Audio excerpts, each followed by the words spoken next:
Colleagues, very warm welcome, nice and promptly at 9:30 for this session, an induction for new higher education governors. Hopefully, you're in the right place, and that's what you're expecting. We've got a good number of you in. We'll give it another perhaps 30 seconds or so before we start. I know that some people will be logging in perhaps immediately at 9:30, and it might take a few seconds to get through. So perhaps actually just whilst we're waiting, if colleagues are happy just to pop into the chat who you are, which institution you're from, and kind of your governor role, a governor. We might have some staff student governors as well. I think we might even have a couple of new chairs as well. So just whilst we're waiting, if you're happy just to introduce yourself in the chat, that will be great. We'll get a little bit of a flavour of who's here, which institutions are represented. Terrific. Those intros are coming in. Well, it's 9:32 now, and we've got most of the colleagues that we were expecting. So I will make a proper start, and as I say, a very warm welcome to this Advanced HE session, which is deliberately focused on providing some context for governors that are new to being on the board or governing body of a higher education institution. My name's Aaron Porter. I'm an Associate Director Governance at Advanced HE, so I oversee the vast majority of our governor and governance support each year through a variety of different events, from something like this, which is with governors who are at the newer end of their spectrum, right through to sessions which we do with chairs and everything in between. We engage with about 700 governors, members of governing bodies annually, and through some totting up that we've done, some mapping, there are about just shy, or there just under 3,000 members of governing bodies of universities and higher education institutions across the UK. So that will give you a bit of a sense of scale across the various institutions, both universities and other HEIs in the sector. For a bit of context, I'm also on the governing body of two UK universities. So I'm chair of BPP, which is the UK's largest private university, so largely teaches law and business. So it's sort of very professionally oriented in those disciplines. And I'm deputy chair of Goldsmiths University, so a much more conventional university, largely an arts, humanities, social sciences institution. They're very different in terms of kind of culture and discipline mix. So, but I get to experience being a governor from that side of the fence. And it's certainly been an interesting period to be a governor, and that's something we'll touch on in just a second. In terms of what we're going to try and get out of today, clearly, we won't be able to cover absolutely everything in a sort of 3-hour session, but this is deliberately structured to build on some of the things that will have likely existed in the traditional internal induction that most institutions will do, and necessarily will try and cover and focus on the things that are of national significance and are largely relevant to all institutions.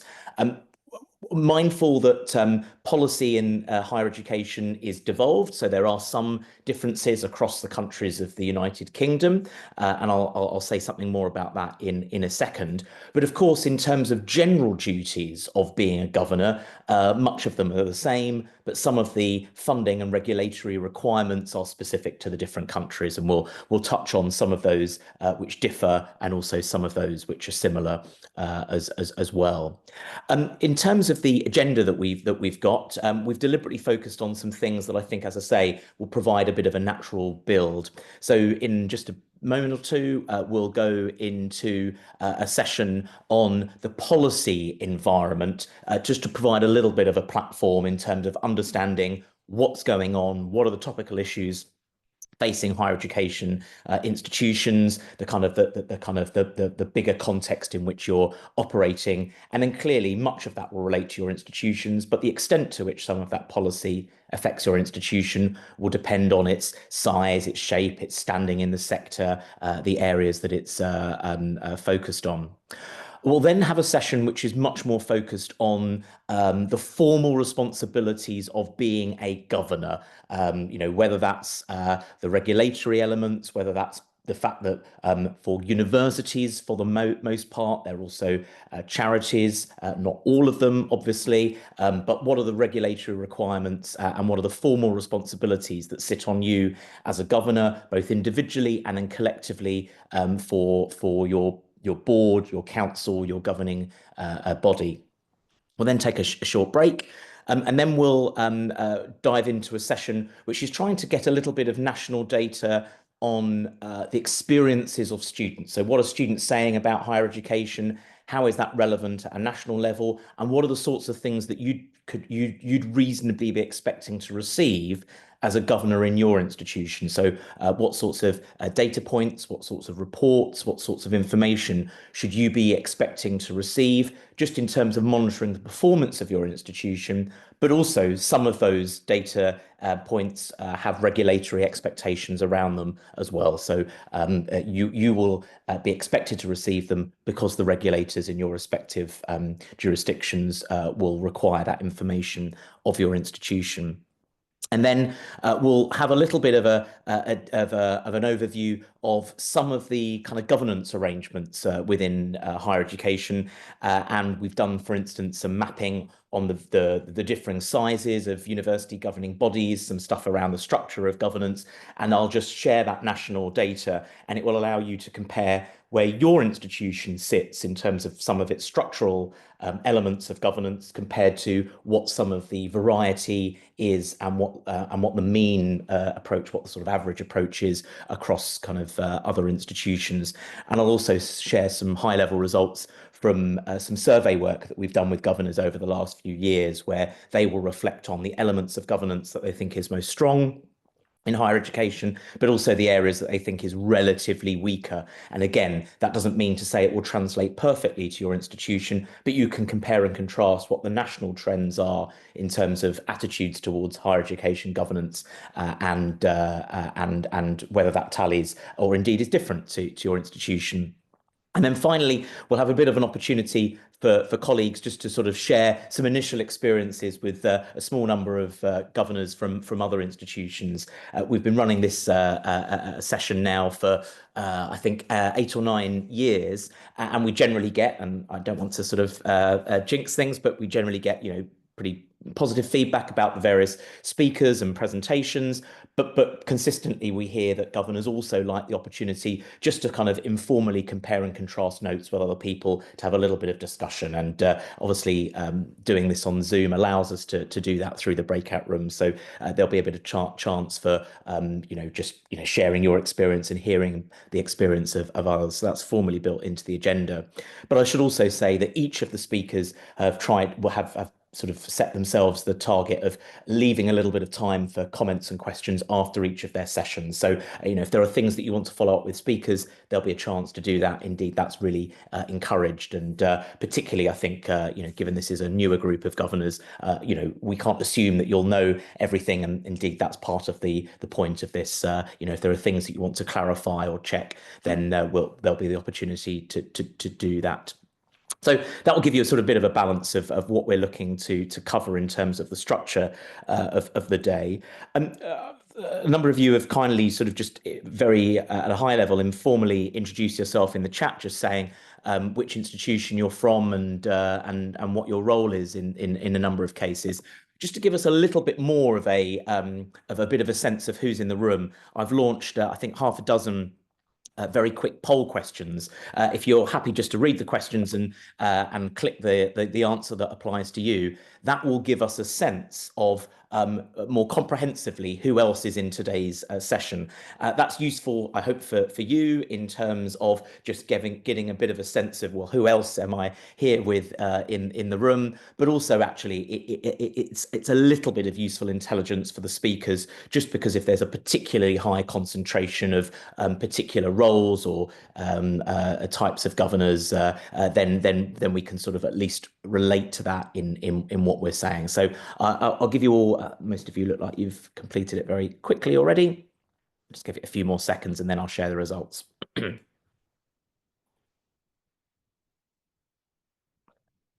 Pretty much everyone has done it. Alrighty. Okay, so let's don't worry. Let's sometimes the way the technology works, it can disappear, but we've got the vast majority of answers. So let me just share the results. I think you might be able to see this, but just in case you can't. So obviously this is largely advertised as a session for new governors, and that very much tallies with the vast majority of you being within the first 12 months of being a governor.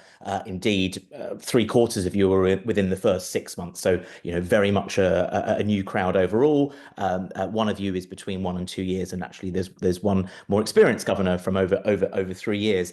So some of the stuff might be reinforcing for you, but actually, I still think that we might be getting some interesting insights from you. But I also think actually periodically sort of just refreshing on some things won't be that unhelpful. In terms of what sorts of governor roles do you come from? I mean, we'll talk about this more in a second. Obviously, the responsibilities on all governors are exactly the same, irrespective of how you end up on the governing body. Although your perspective is naturally different depending on kind of your day jobs or your previous roles or your current roles. So our today's delegates are drawn from independent or lay members in the majority, three-quarters, but we've also got seven staff governors, so you're also particularly welcome. And actually, sometimes being able to triangulate between the scrutiny and perspectives of independent governors, contextualized by what internal governors, staff governors see, is really helpful. We do at different points in the year do some separate sessions for student governors, and we particularly try and time that at the changeover of the academic year when student governors are joining. So we do a quite big event for student governors in September, and then we do something different for staff later in the year. But actually having some new staff governors on this is terrific. Where are you based? Mostly from England, but we've got a colleague from Scotland and a couple from Wales. So again, we'll try and be mindful of if something is only applicable to England, just mentioning that. As I say, mostly, whilst the policy context is a little bit different, the formal responsibilities aren't actually different, but there are some things where there are little bits of difference. And of course, the regulators of higher education are varied across the UK. Interestingly, so most of you have said that you've had an internal induction already. For the three of you who haven't, hopefully something's planned, but perhaps if it isn't, do ask for some internal induction, because there'll be things that are specific to the context of your institution that will be really important for you to receive as you settle into the role. And also, most of you, 4/5, have had a one-to-one with the chair, which is really good. But 20% of you haven't. And again, I think that's a really quite important and helpful thing to have as you settle into the role. And if it hasn't been offered to you, I think getting in touch either with the chair directly or with the kind of university secretary, head of governance, and asking for that, I think would be a good thing to do. Similar proportions, but slightly lower in terms of a one-to-one with the secretary and clerk or head of governance. So just under three-quarters of you have had it, and a third haven't. And then finally, just a bit of a kind of a finger in the air. I'm not going to read too much into it, but it's nice to see that so far initial impressions of governance are very positive. Everyone's replying that either you found it so far to be excellent or good, and no one's saying less than that. Sometimes when I do sessions with governors, I ask what your view is of governance in your institution, and then what you think of the views of governance is across the rest of the sector. And fairly consistently, views of governance in your institution is sort of 10 or 15%, depending on which measures you use, compared to the rest of the sector. It's kind of an interesting thing as to how perspectives are of the sector more generally compared to individual institutions. But hopefully we'll be able to reinforce those views that things are either good or excellent in your institution, and hopefully that will be an experience that you continue to feel over the period of your time. A couple of other just quick bits of housekeeping before we kind of get into the sessions proper. So the first thing to add is that if you've got any tech issues during the course of today, hopefully we've all got quite used to using Zoom, and it's relatively intuitive in terms of the functionality. But a colleague of mine, Patrick Owen, who's logged in, and he's sort of providing some of the support behind the scenes. So if you've got a little bit of a question to do with the sort of the functionality or the tech, probably Patrick would be the first person to just pop a direct message to in the first instance, and hopefully hopefully he'll either help, be able to help you or point you into the right direction. We will, when we get into the sessions, we'll record each of the formal presentations that are given. So the sessions that I mentioned earlier, we'll record those. But the purpose of doing that is that there are a small number of people that have registered and paid and have subsequently been unable to attend. So we just wanted to sort of record so they didn't lose, they didn't lose everything. We'll send them the recordings of the sessions, so that it's not going further than that. We're not sort of planning to kind of distribute things or publish online. It's just going to the delegates that signed up and couldn't attend in as live. We won't record the Q&A discussions after each of the presentations. Subsequent to today, certainly by the end of the week, we will send round the slides that you will receive in the presentations. So if there's something being presented and you don't get the full detail down, or something that you think you'd be interested to return to, or perhaps share with some other governors, just wanted to mention up front that you will get the slides subsequently.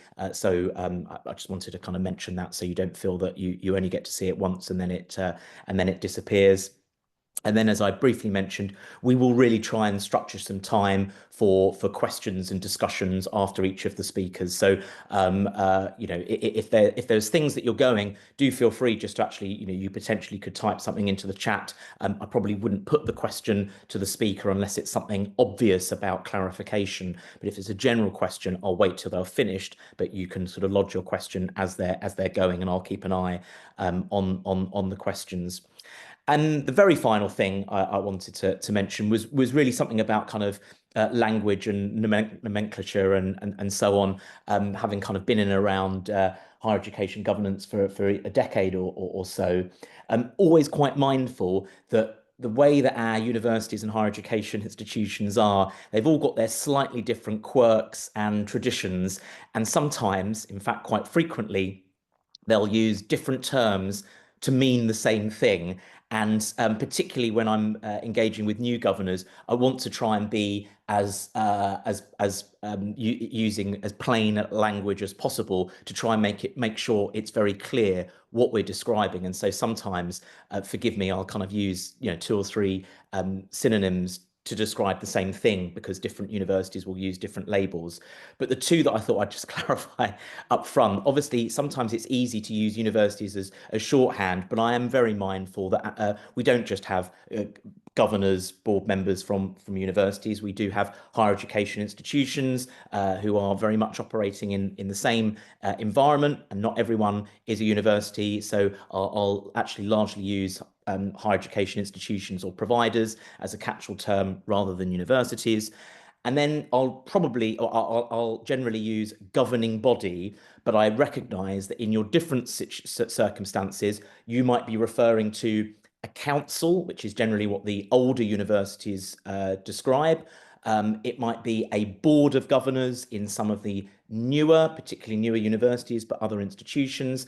In Scotland, it's generally called the court. Some institutions call it the trustee board. Some of you will be referred to as governors, as board members, council members, but I will try and use governing body and governors as a kind of simplistic catch-all, and you'll be able to relate to whichever term is relevant in your institution. So if I'm using the one that doesn't count in your institution, forgive me, but it will save me having to say 4 or 5 things every time we mention it. So that's the simplistic bits of housekeeping out of the way. Thanks for kind of letting me set the scene. So what we'll do now is really move into the first session proper.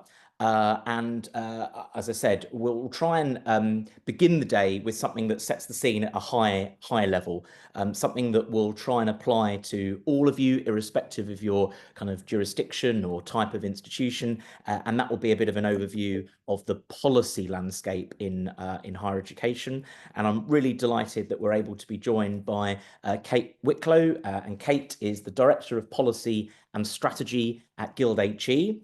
and Guild HE are one of the sector representative bodies. And I'm sure Kate will say a little bit more about who Guild HE are, who their members are, and where Guild HE is sort of situated within UK higher education.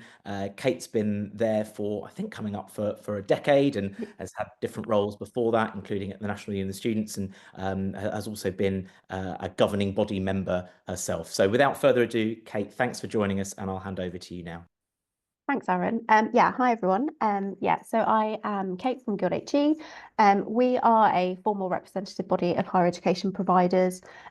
We are a sister body to Universities UK, and our membership are principally representing the interests of diverse higher education institutions. So we have a lot of institutions that are specialists, either in disciplines such as creative, agriculture, legal and finance, or they offer a distinctive higher education experience. So they are faith-led institutions, online-only providers, doing lots of apprenticeships and technical education. And actually the sense of vocationality in our portfolio of members is the thing that holds them all together. So some of them are very, very small, 80 students. Some of them are very, very big, plus 20,000, and across all different parts of the country, England mainly, lots also in rural coastal locations. So we have a very particular view, I think, of higher education policy and how that works in the interest of protecting and securing diversity, which is good for the whole economy, but also for students to have choice of what and where to study. So I'm just going to share my screen. Okay, let's start off with the next slide. So today I'm going to run you through what's happening in higher education policy and the things that affect us, both in terms of specific DfE activity, but also kind of wider political issues that are going on. Next slide. So let's start with Labour's 5 missions. So we have a new government. They have a very different ideology of what to do in order to fix the economy. And they have these 5 priority areas that they're working towards. So those are kickstarting growth, making us a clean energy superpower, making our streets safer, breaking down barriers to education, and building an NHS fit for the future. And underneath those are a number of different policy priority documents that they're putting together. We have a new industrial strategy, we have a devolution white paper, and an NHS workforce plan, and we're also undertaking quite a significant review of school curriculum. All of these affect higher education institutions in different ways. One of the things that we've been working on at Guild HE is trying to articulate to both government and also our institutions the ways in which we can pin our unique selling points and the activities that we undertake as institutions into some of these buckets, because that's where we are going to get most traction and support from both the public and also politicians, because as you might be aware, as we all are, there is a huge economic crisis happening in this country in terms of public spending. And there's absolutely no way that we're able to, on the surface, compete against these really significant priorities, which are about safety and security of all citizens. So if we can make very clear cases as to why we are the solutions to some of these problems or part of the ecosystem, then we are much more likely to get traction in terms of our future asks. So that's generally where we are as a country and where we're heading towards. If you go to the next slide, these are the specific things that DfE have told us are their priorities for reforming higher education. So they want us to expand access and improve outcomes, specifically for disadvantaged students. And there are a number of ways in which they've started to think about that. Firstly, in terms of the access and participation activities that we've historically been doing for quite a while. We invest an awful lot of money, around £80 million, I think, as a whole sector, on access and participation plans annually, which is a formal regulatory condition. But what we haven't seen is any significant change in the gaps over the last 20 years. So there are going to be some specific things they will ask of us in order to help bridge some of those gaps. some of which we might not be able to because they're wider systemic things or things that need to happen in the school bit, which is why we're actively involved in the school curriculum reform. But there are questions being asked about the value of the amount of money that we're spending on access and where we can show the greatest impact. The other part of this, which I'll talk about in a bit later on, is the way in which they want us to ensure that our curriculum portfolios meet the demands of disadvantaged students and those that are less likely to participate in higher education. So we have a huge gap at the moment of those studying level 4 and 5 provision. So most undergraduate students will directly enroll on a level 6 programme. They might not complete that level 6 programme, but they start off enrolling on level 6. And so government wants us to think about whether there are other ways in which we can offer interim qualifications and kind of pre-degree level and pre-bachelor's honours degree level qualifications that might meet the educational needs of that individual without them needing to do the full level 6 programme. So that's something which we are actively contemplating as a sector generally. Number 2 is about making a stronger contribution to economic growth. So we have the industrial strategy document, which underpins some of this activity. But broadly, what we're being asked to do is show our wider value. So how are we supporting businesses with innovation and knowledge exchange? How are we supporting our regional economies to grow, both in terms of the skills requirements of the area and also the wider socioeconomic benefits of studying higher education? So those are going to be challenges that we are going to have to meet. None of these, I should have said at the beginning, have any tangible policy direction right now. These are things that they're actively consulting on. So we're working with them collaboratively to think through whether there are policy levers that we can unlock, not necessarily money, in order to make all of this work. But actually, in terms of economic growth, we've already made a really tangible commitment to them to show that wider impact activity. And us in Universities UK have been doing an awful lot of work on mapping that economic benefit. That's also linked to playing a greater civic role in communities. So this government in particular really value the shared value of higher education. So it's not just about pure individual economic benefit in terms of an individual student coming, doing a degree, and then getting a much better financial outcome at the end. They do see universities in that wider sense of being public good, both in terms of education opportunities, the research that we're undertaking, the way in which we're actively engaged in community activity. And so this civic role is going to come up much stronger than it has been over the last 15 years. And we've been showing a lot of the work that our members have been doing specifically within the civic agenda, which hasn't received an awful lot of attention. And DfE are wanting higher education providers to do a lot more of that public good activity. Then number 4 is about raising the bar on teaching standards. So there have been a number of high-profile press-related issues that have come up recently, one of which is around student loan fraud and franchise provision. But there are other things in which we are being strongly encouraged to think about what good looks like. So we have a regulator that kind of sets a baseline standard.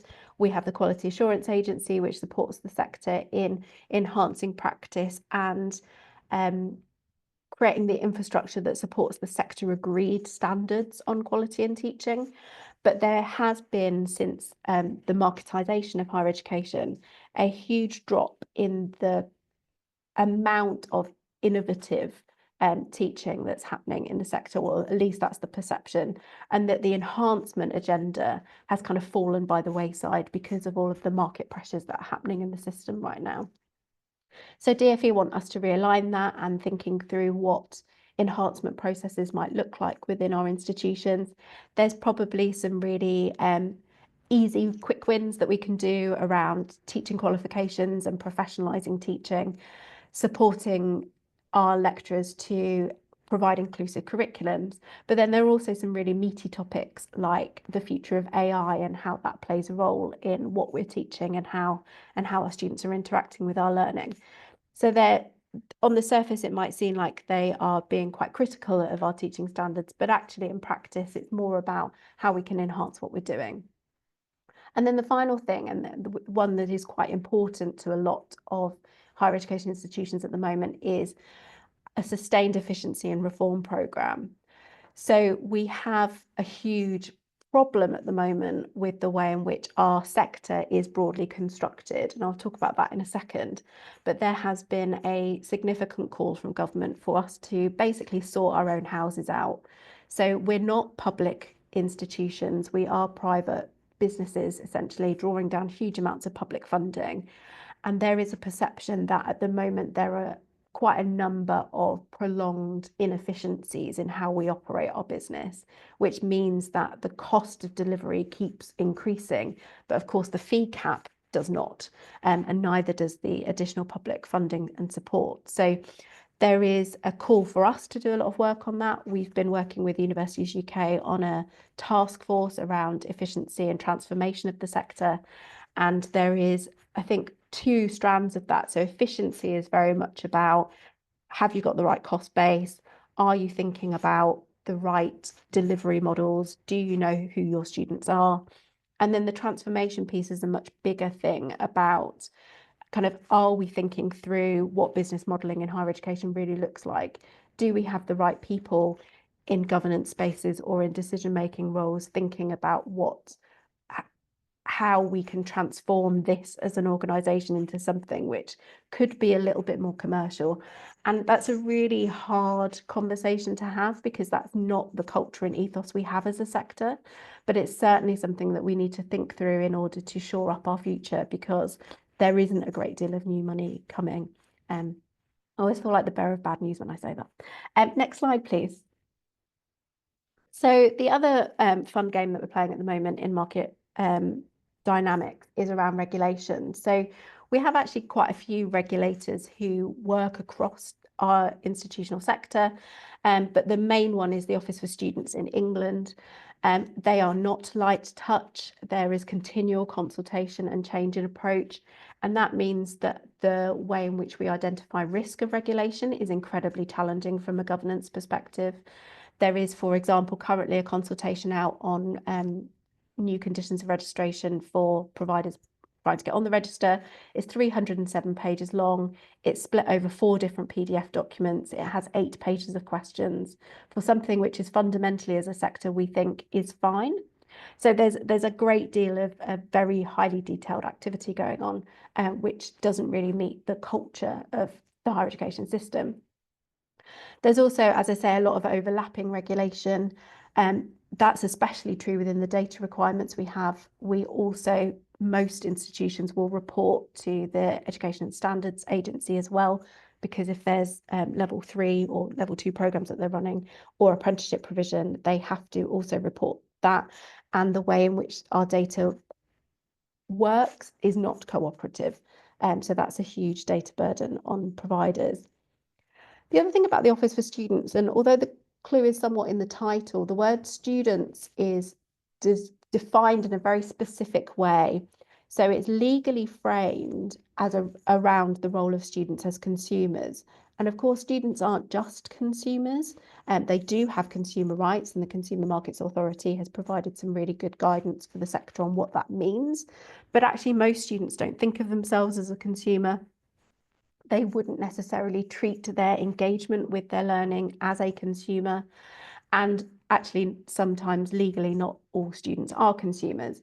So the way in which the OFS is talking about the student interest is slightly skewed. They're also thinking about, at the moment, a way in which they're going to talk about defining the student interest outside of the legal framework, which again is very challenging. So that's certainly something to watch out for. They've suggested a new review approach to quality. They've also suggested that there's going to be a governance review coming up, thinking through the financial challenges of the sector. And they really want governors to take far more ownership over quality and standards of the provision. So historically, governors would be looking at the whole university business, which is quite right, because that's what it's for, but less in the detail about the day-to-day teaching of students.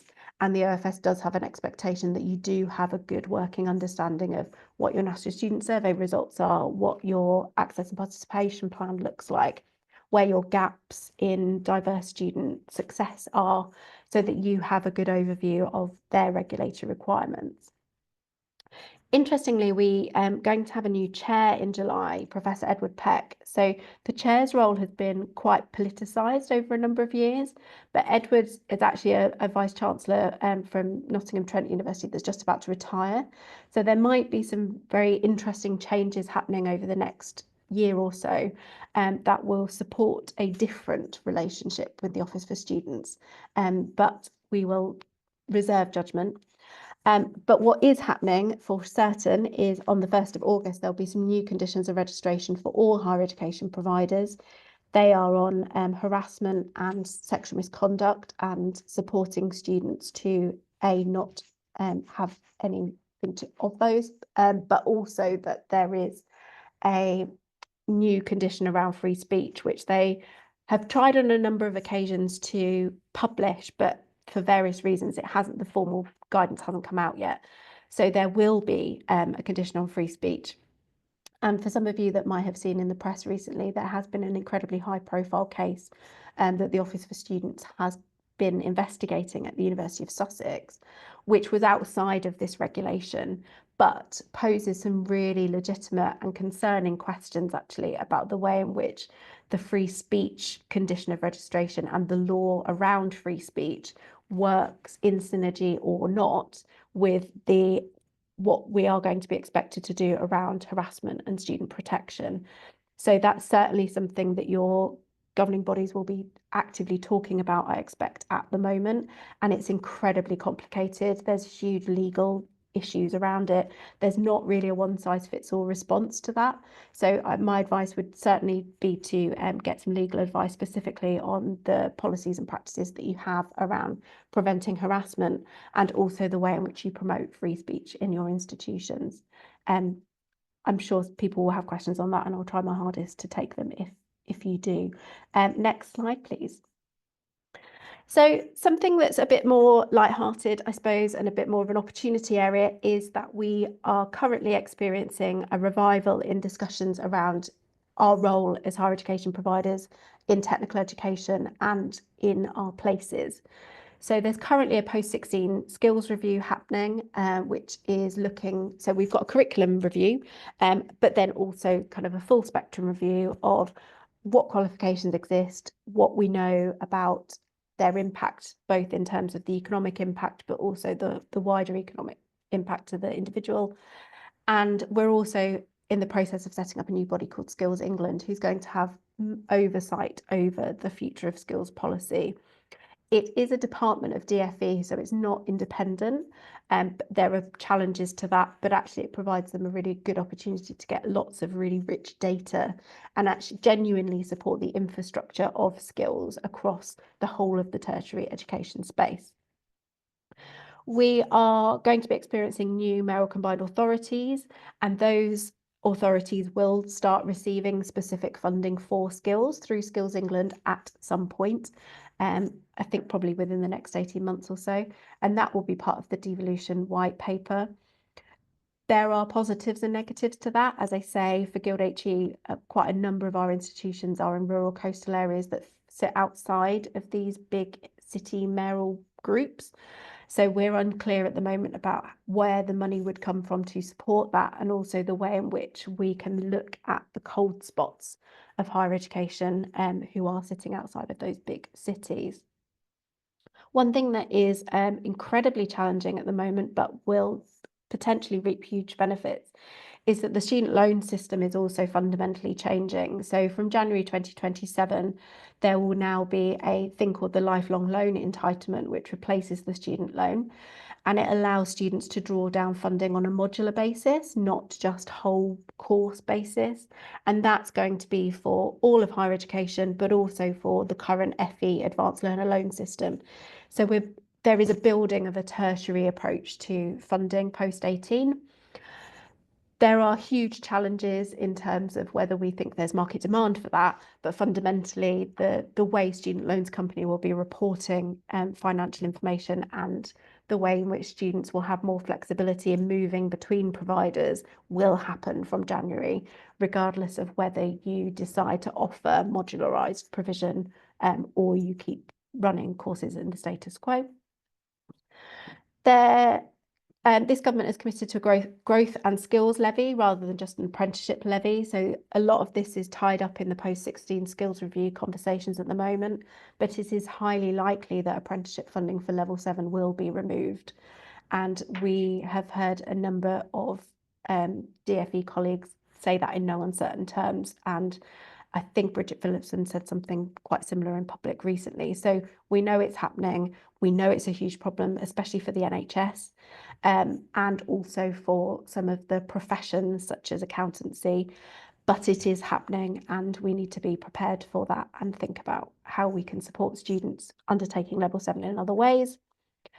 As I was saying before, there is a drive to increase level 4 and 5 provision, so more HNCs, more HNDs, and more flexible delivery. So whether through the lifelong loan entitlement programme called the LLE or elsewhere, there will be encouraging you to think about whether you can do joint awards with certain providers, whilst also thinking about some of the pressures of doing that from a legal perspective and also from a perspective of fraud in the system. So we've heard a lot of higher education providers rolling back on franchise provision, for example.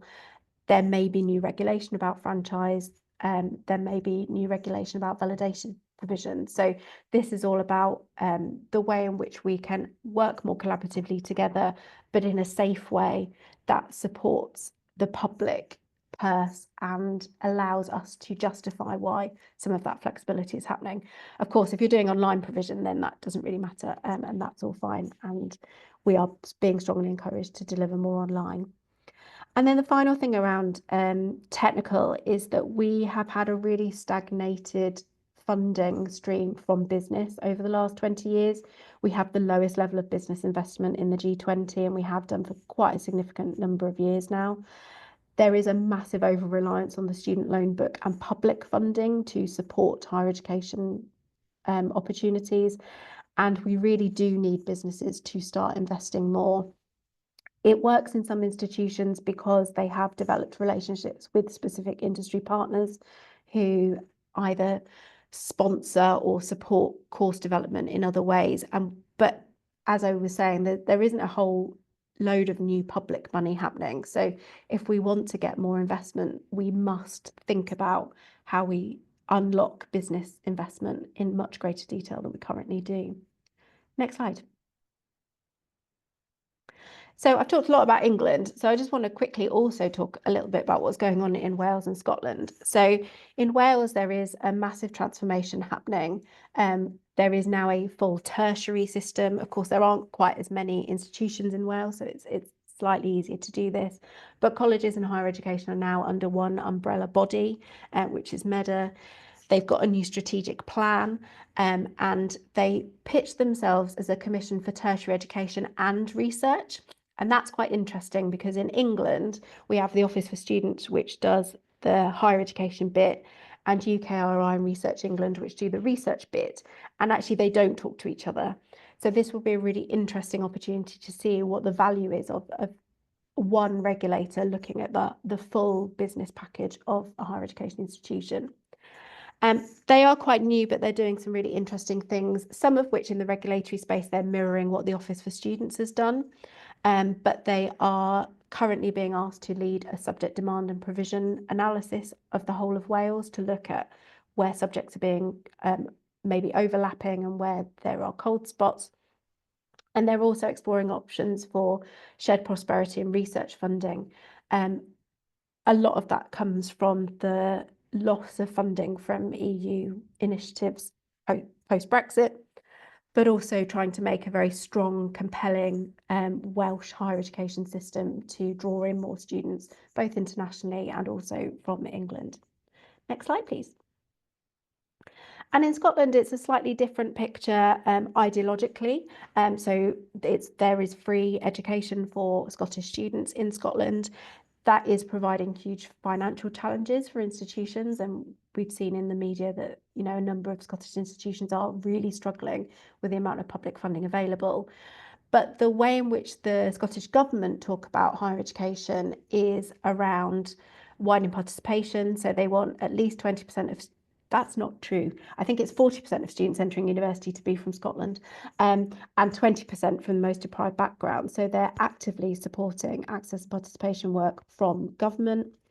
They're going to have a new international education strategy. So Scotland has always been really interested in internationalisation of their higher education provision, and they are going hard on that at the moment. Whereas in England, we might be rolling back a little bit of our international student recruitment practice. And they also have just published a new tertiary quality enhancement framework, again, linking colleges and universities together to create one quality assurance programme of activity. Slightly easier again in Scotland because there are less institutions, but fundamentally this tertiary thing is something which the nations are genuinely buying into. I'd put a slide about Northern Ireland, but actually a lot of their activity mirrors what's going on in England for the most part. So I have not put in a separate slide about Scotland. Next slide, please. So we have, I just thought I'd outline really quickly before I wrap up. There are a number of student and staff experience issues that I think you as governors need to be really aware about. So there is a mental health crisis happening both for staff and students. There is a huge issue around cost of living still. The climate crisis is directly impacting student mental health, and we've got a number of research projects at the moment that have showed that climate anxiety is a real thing. So we need to be cognizant of that. And also staff burnout post-pandemic, with both the fact that we had to do a lot of things quickly during the pandemic and actually never got a break, but that there are huge financial pressures at the moment, which means that we're not in encouraging enough breathing space for people to take a step back, and putting more and more on people's workloads. In terms of the cost of living crisis, again, it's still happening. Accommodation supply for students is still a huge problem. The housing bill that's going through Parliament as well will potentially frustrate some of the supply that we have of accommodation, but just be aware of that does have a massive effect on student experience. We're also still seeing lots of lost learning. The future of the school curriculum will have a direct impact on what we're teaching. We're expected to teach a lot more blended learning in order to cut costs for students so they're not travelling in every day, but also to support our cost base. And AI is a huge thing and it's incredibly complicated, and we are asking for guidance from JISC and other big institutions who are thinking about this to help the sector, because it's very complicated. Harassment and misconduct, again, is something which we are actively working on as a sector to try and minimise. But there are a number of things going on around EDI, culture and community change that must continue to happen. And I'm thinking specifically about the global things that are quite challenging right now. Young people are really very aware of what's happening in America and the perception of the erosion of the rights of people, and there's going to be a lot of challenge and pushing against that and making sure that doesn't happen in this country. There's also a huge need, as always, to invest in student engagement and partnership approach. Without that, we're not going to be able to offer the right higher education experiences. And then there's a wider conversation about value for money. So students really don't understand this concept, but they do deeply care about it. So a lot of students will come and say, well, for me, value for money is about the number of contact hours I have or the access to the library. Others will say it's about the quality of the teaching and learning experience, whether they felt supported, whether they felt a sense of belonging, whether they feel like their course is genuinely going to get them the career that they want. So it's a whole sweep of things, not just one thing which the regulator might want us to think about. So it's really important when we're talking to students that we understand what their perception of that is, so that we can offer them the best experience. Next slide, please. So I don't want to end on a doom thing, but the state of higher education is quite dire. We have stagnant fees, rising costs. Pensions are a huge problem at the moment, especially if you're in the TPS scheme, and we're doing a whole bunch of lobbying to try and support institutions out of that. It does mean that 75% of institutions will be in a deficit by the end of this year. So don't feel concerned if you think you're the only one, because you're certainly not. There is volatile immigration policy. We're expecting a new white paper on that. The geopolitical dynamics, as I say, are really quite troubling, not necessarily because they directly affect us, but they indirectly affect us through the way in which people engage with us. Recruitment is challenging. Higher tariff institutions are massively extending their offers to home students, and that's providing students with an interesting opportunity, but actually is providing some squeeze down the bottom end. And there's a growing homogenisation of the sector, which we are very concerned about. And of course, as the representative body for diverse institutions, we'll be doing what we can to support that. And then the final slide is about what we can do. So it's not just about us sitting on our hands and getting ourselves individually through a crisis, but working collectively, influencing the minister, who is really keen to protect the diversity but isn't quite sure how. Our local MPs, our local businesses will be key to supporting us publicly through a lot of this activity. So if your governing body doesn't have a good relationship with your local politicians, please make that priority. And there must be an arguing for a rebalance of funding between individuals and society, because the tuition fee system is not sustainable how it is. And for every £1 the government gives us, we know that we give them at least £14 back. So this is an investment rather than a cost. So we need to start talking about how our impact can support that economic growth agenda, as I was talking about at the beginning. And we're also demanding more accountability, transparency and flexibility from our regulator, the Office for Students, because at the moment that is still a huge frustration for day-to-day staff in higher education institutions, and also people like me that work in the wider policy space. And there is a lack of tertiary view, which is not mirrored across the rest of the UK. So that becomes a massive problem. So there are things that we can do, showing our impact, showing our worth, working with our local communities, getting everyone on board with championing what we do, will hopefully get us out of some of the financial predicaments that we all see ourselves in. But I will pause there and take questions. I've left 5 minutes or so, so hopefully you have some. We're joined by our next speaker. I'm really pleased that George Turner, who's the University Secretary at Roehampton University, is going to, so we've had something on the policy landscape. Now we're going to focus a little bit more on kind of the role and responsibilities of governors and of the governing body. So George, I'm going to hand over to you, and thanks very much for leading us through this session. Okay, good morning, everyone. Thank you so much for having me. It sounds like you've had a very interesting session immediately before this.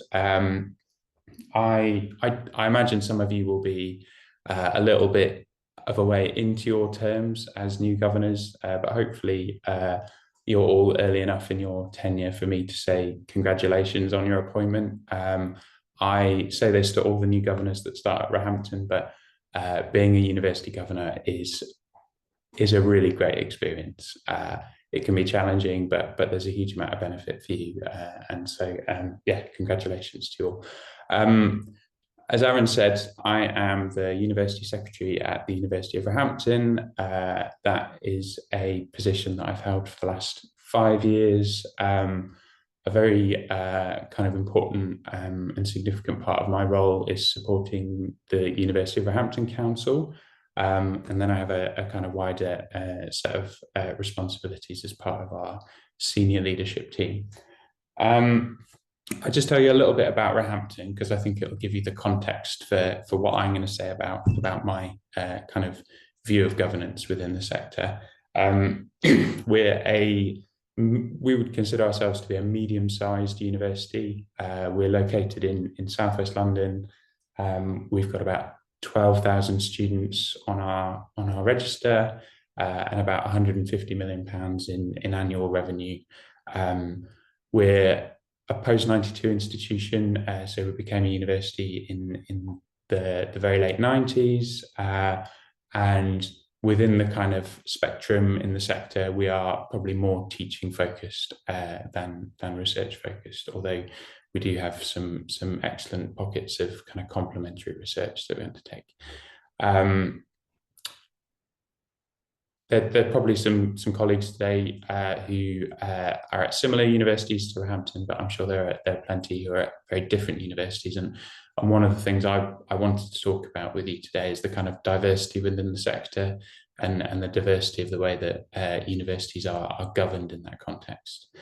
So I'll talk for about 20-25 minutes and hopefully leave some time for discussion at the end.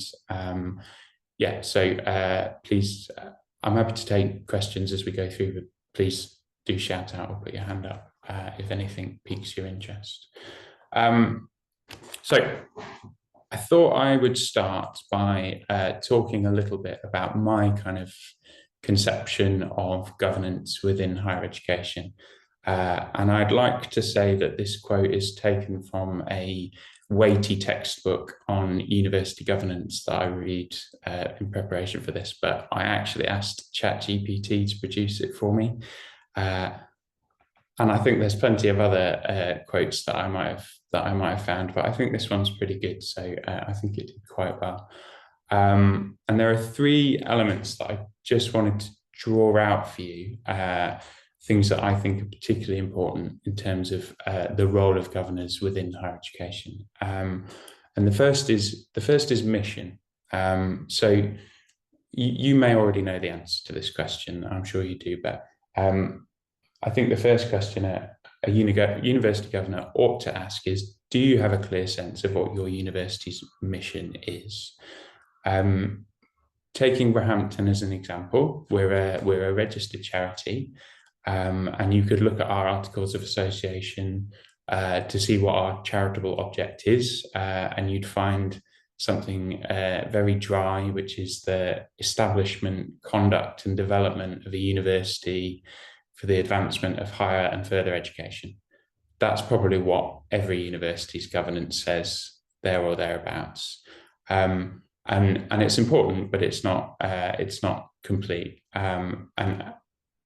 And for me, you need to look further into the institution to understand what that mission really is. At Roehampton, we're really clear that our mission is to give anybody who stands to benefit from university education the opportunity to do so. And there'll be others on the call who have a similar or shared mission, and there will be others who have a different emphasis within that kind of higher education space. But understanding what that is, I think, is a really important aspect of your role as governors. And as you are enacting governance, having one eye to that mission and making sure that decisions are made and that the organisation is run in such a way as to ultimately deliver on that ambition. The second element I wanted to draw out is accountability. You will see the word accountability referenced in many documents and instruments that underpin university governance. We'll talk about some of them a bit further into this presentation, but examples would be the CUC Code of Governance, the Nolan Principles of Public Life, and the OFS Regulatory Framework. And I think it's arguably the principle from which all other principles of governance flow. And the expectation within those documents and within universities is that your role as governors is to hold the executive to account in their running of the organisation, and in turn to ultimately be accountable for the actions of the organisation and its success or otherwise. For many organisations, board members will also be charity trustees or company directors, and so there are specific legal expectations of you in terms of accountability. I'm not intending to go through those in detail today, but just to flag that your governance team within the organisation should be making clear to you what those accountabilities are and supporting you to discharge them effectively. Okay, and then the third part of this quote that I just wanted to draw out is this question of long-term value. And just catching the end of the last session, it's clear we've been talking about financial sustainability within the sector and the pressures that universities face. And I'm not going to come and argue that those are not very significant and very important. But a really important role of effective governance is to ensure that we are looking at the success of the organisation over multiple time horizons. It's often said that universities are long-term organisations, and they are. And there will be few people within an organisation thinking about its future on a kind of 10, 20 or 50-year basis. But that is an important part of the role of governance. And it's about balance. You know, over-focusing on the long term at the expense of the short term is clearly a mistake, particularly in the current environment. But similarly, focusing on short-term solutions at the expense of long-term investment and resilience and sustainability is going to be just as problematic in the end. So that was my ChatGPT inspired quote about governance. The other part of this slide is a very simple diagram that I can't remember the source of, but I use often, and it helps to describe the three kind of categories of business that a governing body might usefully undertake. And I actually use it often in terms of planning the business of committees, and also reflecting on how we've spent our time in recent meetings. So the three categories are strategy, assurance, and performance. And the principle here is that governing bodies should be striking the right balance between focusing on issues of assurance, issues of strategy, and issues of performance.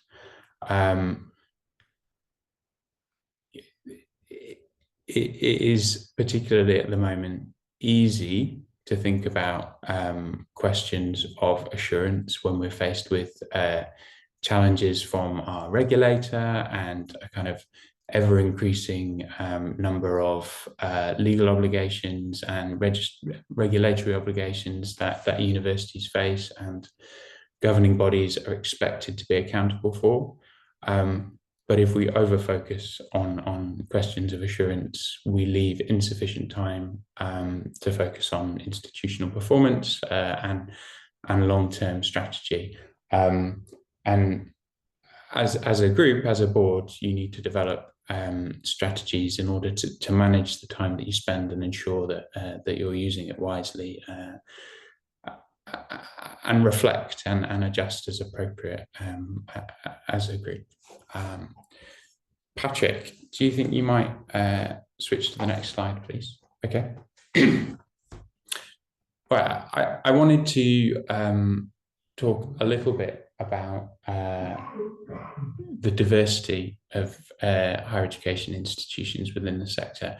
And I will try not to kind of duplicate things that you've talked about already, but the premise of this is there are lots of different types of universities, and the way that they are governed, it can be very different. And there are a number of drivers of that, and there are a number of ways in which that difference can manifest. And just as a kind of brief recap, the state of the sector today is arguably heavily driven by changes in legislation in 2017.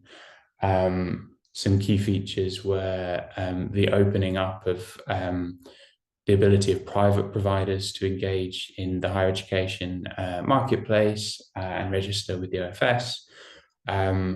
The increase in the fee chargeable to students, and we were talking about this just at the end, but that kind of the transfer of the cost of higher education to students as individuals, as opposed to the taxpayer generally.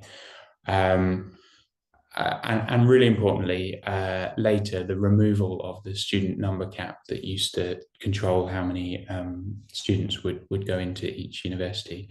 And what we see today is a genuine and very competitive marketplace for higher education within the UK and internationally. And in my view, that is a significant driver for the way that universities are run and the way that universities are governed. The latest data I could find, there's probably a bit more, says that there's about 260 registered HEIs within the sector, but there are more who are delivering education through franchise arrangements and validations. And so the sector is no longer a kind of relatively small and static group of traditional universities, but is a very large and dynamic group of organizations. And that difference, as I said, manifests itself in different ways. So I've talked a little bit about mission already, but within the sector, there will be organizations like Roehampton who have a public mission to enhance the accessibility of education. And there will be private providers who have private equity backing, for example, and their mission is to generate a profit and to generate a return for their investors. You know, the way that those organizations are governed and the emphasis that is placed on different factors in decision making will be quite different. The next element that I just wanted to draw out from this list is around culture. And again, the culture of HEIs will vary considerably. And actually, this is an area where I think, for example, even within the traditional group of universities, the culture of the organization could be quite different depending on the type of university you are in. And I hypothesized that the culture at the University of Roehampton is quite different from the culture at the University of Oxford, for example. There will be things that are similar, but many things that are different. From a governance perspective, understanding the culture of your organization is so important because it will help you understand the constraints that the executive operate within and that the board ultimately operate within. It will help you understand where the kind of the formal power centers are, but then where the kind of true power centers are within an organization and how things get done or not, as can often be the case. And what I have found from my experience at Roehampton is that culture is often the thing that surprises people the most when they come in as governors, particularly where they have not worked within the sector before. And I remember having a conversation with a new governor in advance of a restructuring program that the university was operating or about to begin. And he said to me, well, where I used to work, we made a decision that we were going to make cuts, and the next day it happened, and the day after that we got back to business. And that is clearly not the culture of universities, and I'm very happy about that fact. But understanding how things work and the unwritten rules that underpin governance will be really important for you, I'm sure. The next element on my list is around stakeholders. And you might have touched on this a bit already. There are very many different stakeholders within universities. And actually, often within university governing bodies, we have quite a diverse range of stakeholders who might be represented or who have been appointed in order to bring a particular set of experience. And I tried to write a list, and it included students, staff, research funders, donors, alumni, local communities, research beneficiaries, government, regulators, banks, suppliers, owners. The list goes on and on and on. The specific makeup of that stakeholder group for your institution will be different in comparison to others. And understanding how that stakeholder group operates and the kind of balance of emphasis that needs to be struck in the way that you manage their different expectations and needs will again be something that's very important. And fundamentally, this kind of diversity of stakeholder is one of the things that makes universities so interesting and so important within our economy. And then the final point I wanted to raise here was about the kind of corporate structures that universities operate under.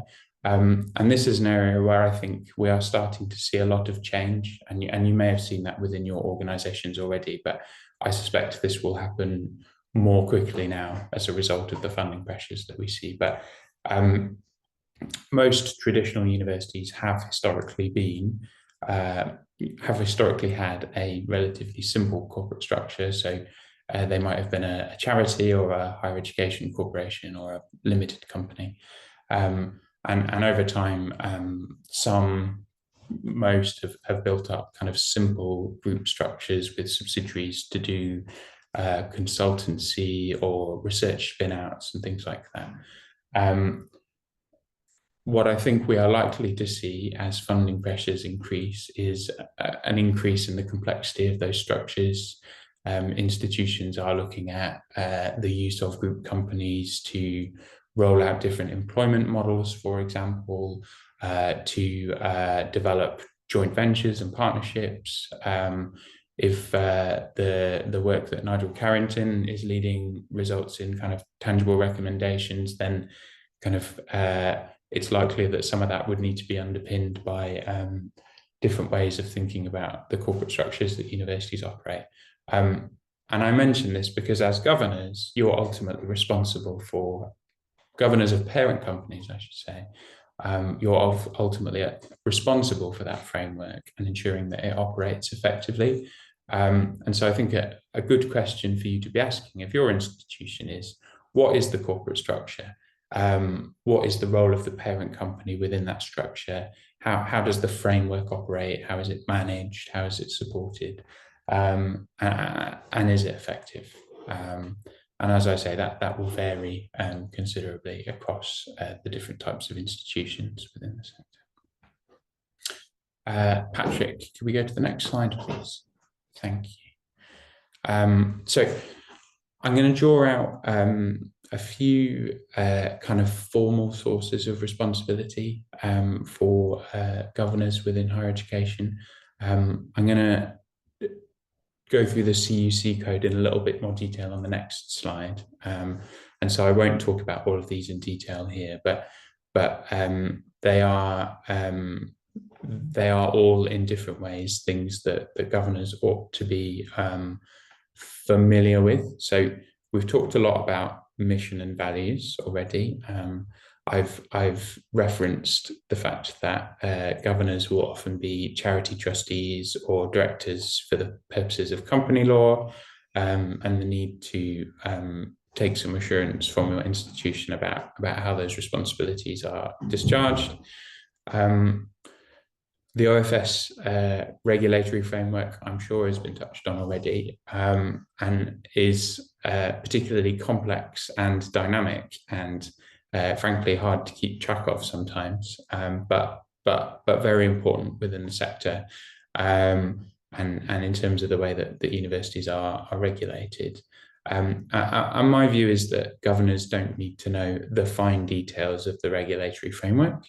You have, or you should have, teams of people within your organizations whose business it is to know these things inside out, and whose business it is to tell you what is important, what you need to do in order to discharge your responsibilities, etc.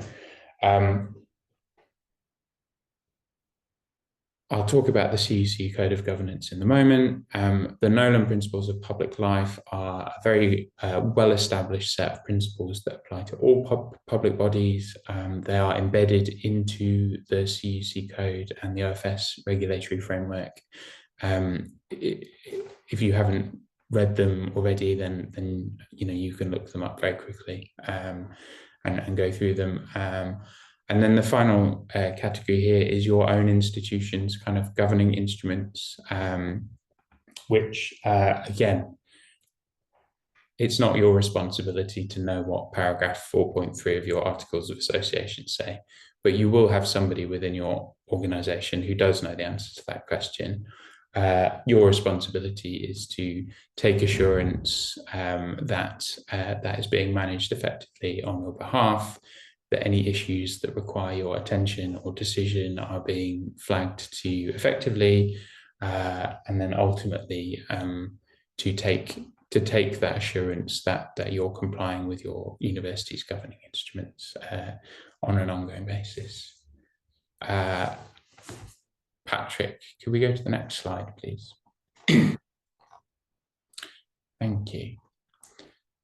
Okay, I'm going to just talk a little bit about the CUC Code of Governance, because it fulfills a very important role, I think, within the sector, and is widely used by universities.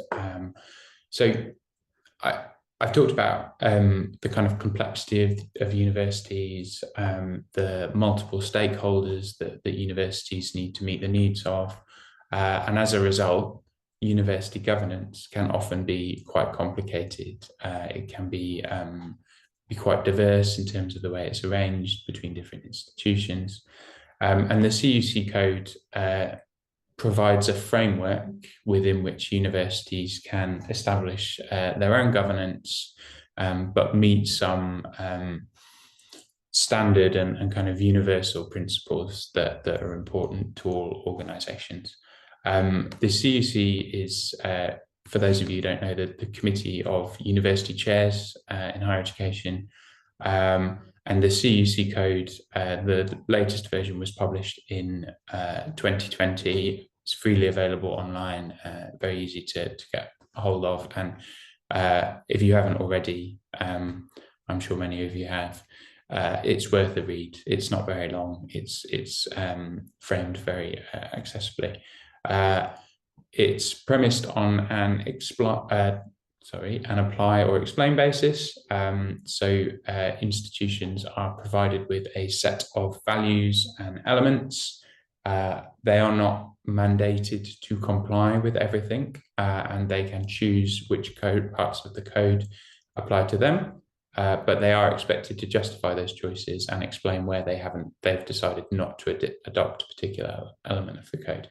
And the way that those elements are framed within the code is it's more about the outcome that universities should be seeking than the method or the how. So it's more about the destination, and universities have some flexibility to develop structures that make sense for them within their own context, rather than applying a very rigid set of kind of external procedural requirements, for example. There is a linkage between the CUC Code and the Office for Students regulatory framework, in that one of the conditions of registration with the OFS is around the management and governance of an organisation, and that an expectation from the OFS that providers will have adequate and effective management governance arrangements in place. And in deciding whether or not that is the case, the OFS will have account of whether a university has adopted a governance code and the extent to which they're compliant with that. And I think the CUC code is specifically referenced within the regulatory framework. I'd have to check that to be sure, but it's certainly held up more broadly by the OFS as an exemplar of a code that universities should consider adopting. And as a result, most have and do. There are others that would apply more usefully to private providers, for example, depending on their size. But most public universities adopt the CUC code. And there are 6 values that sit at the heart of the code: integrity, sustainability, inclusivity, excellence, innovation and growth, and community. And together with the Nolan principles, they provide an ethical framework for the behaviour of boards and governors. And then in enacting those values, the CEC code sets out 6 key principles, which are listed on my slide.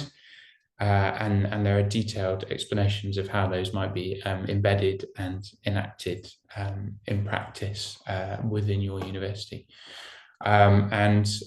Typically, universities will publish their compliance with the code or not in their annual report and explain how they apply the code, or in areas where they don't, why. And typically, universities will go through a regular review of governance effectiveness. There's an expectation that happens every 3 years.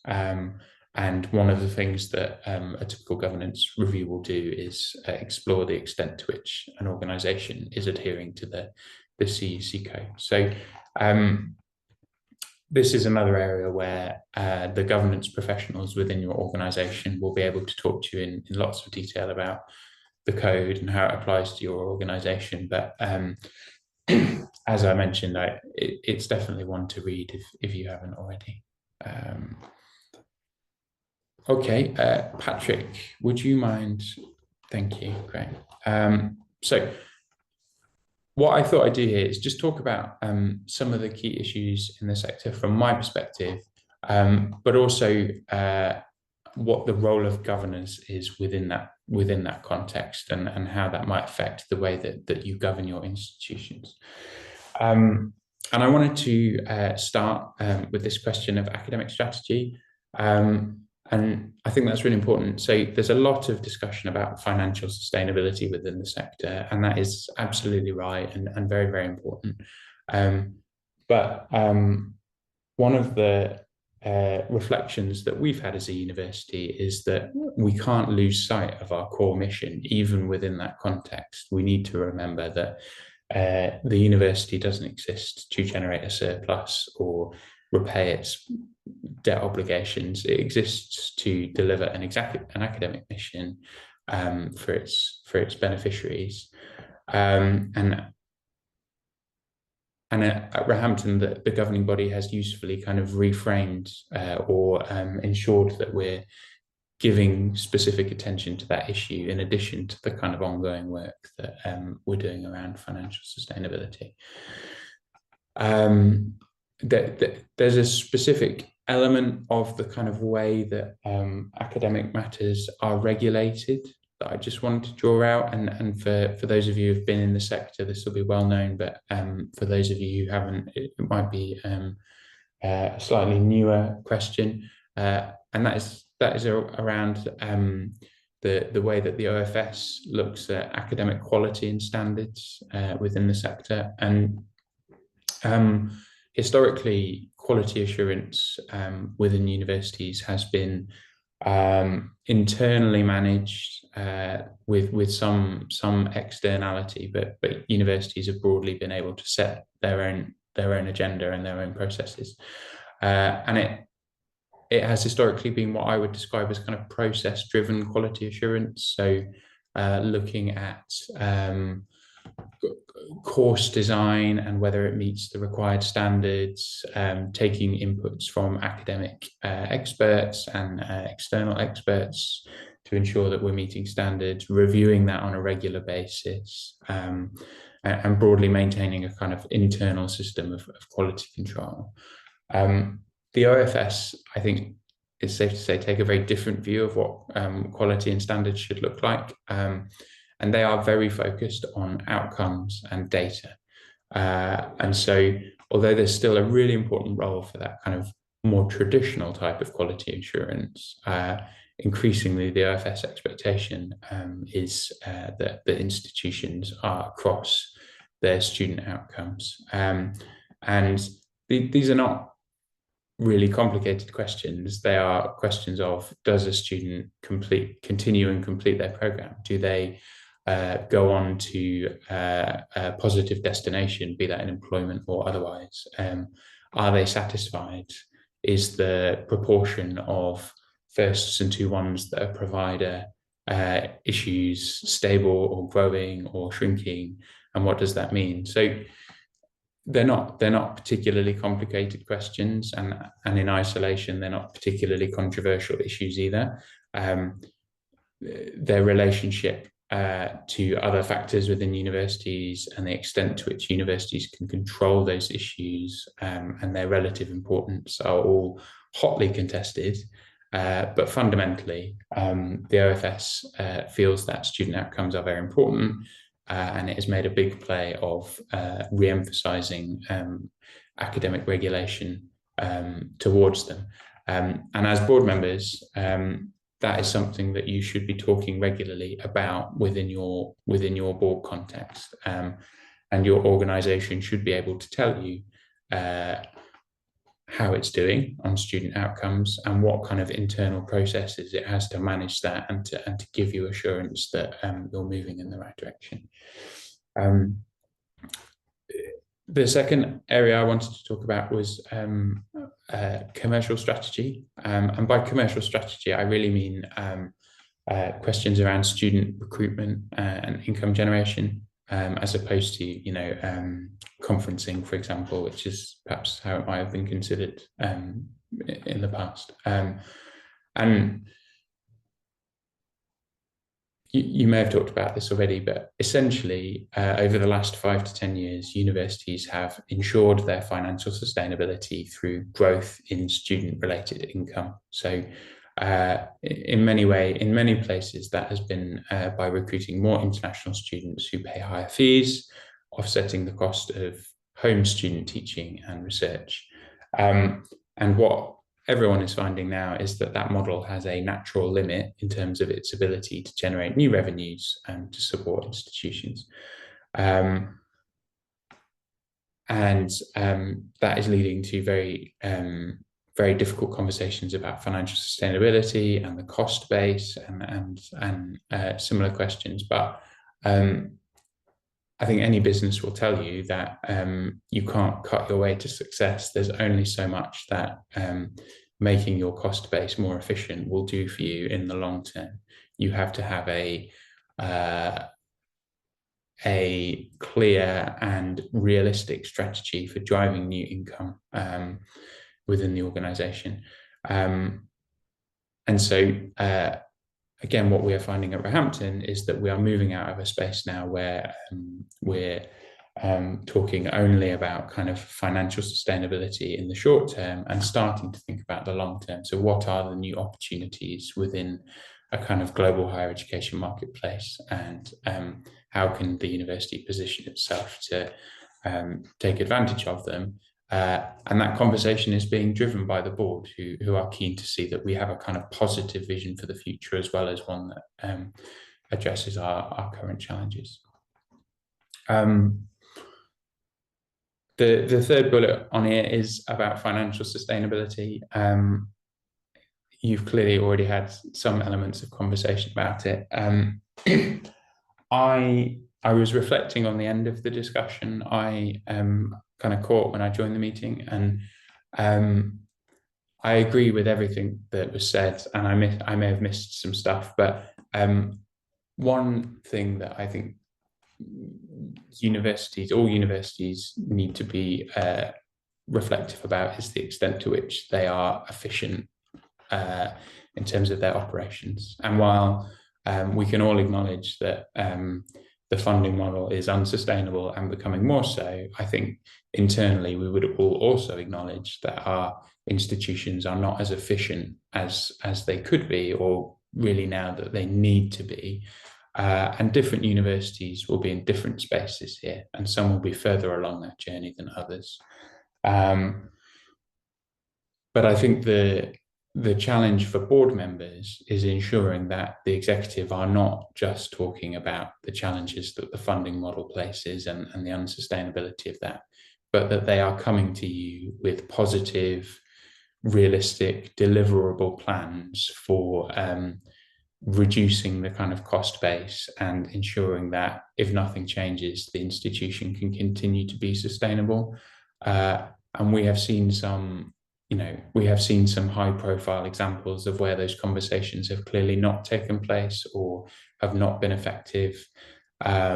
where universities have gone into crisis, they have had liquidity problems, and ultimately board members are responsible for this. And so it is incumbent on you to be having those conversations and where necessary, really challenging the executive to be realistic and to put forward kind of credible strategies for sustainability.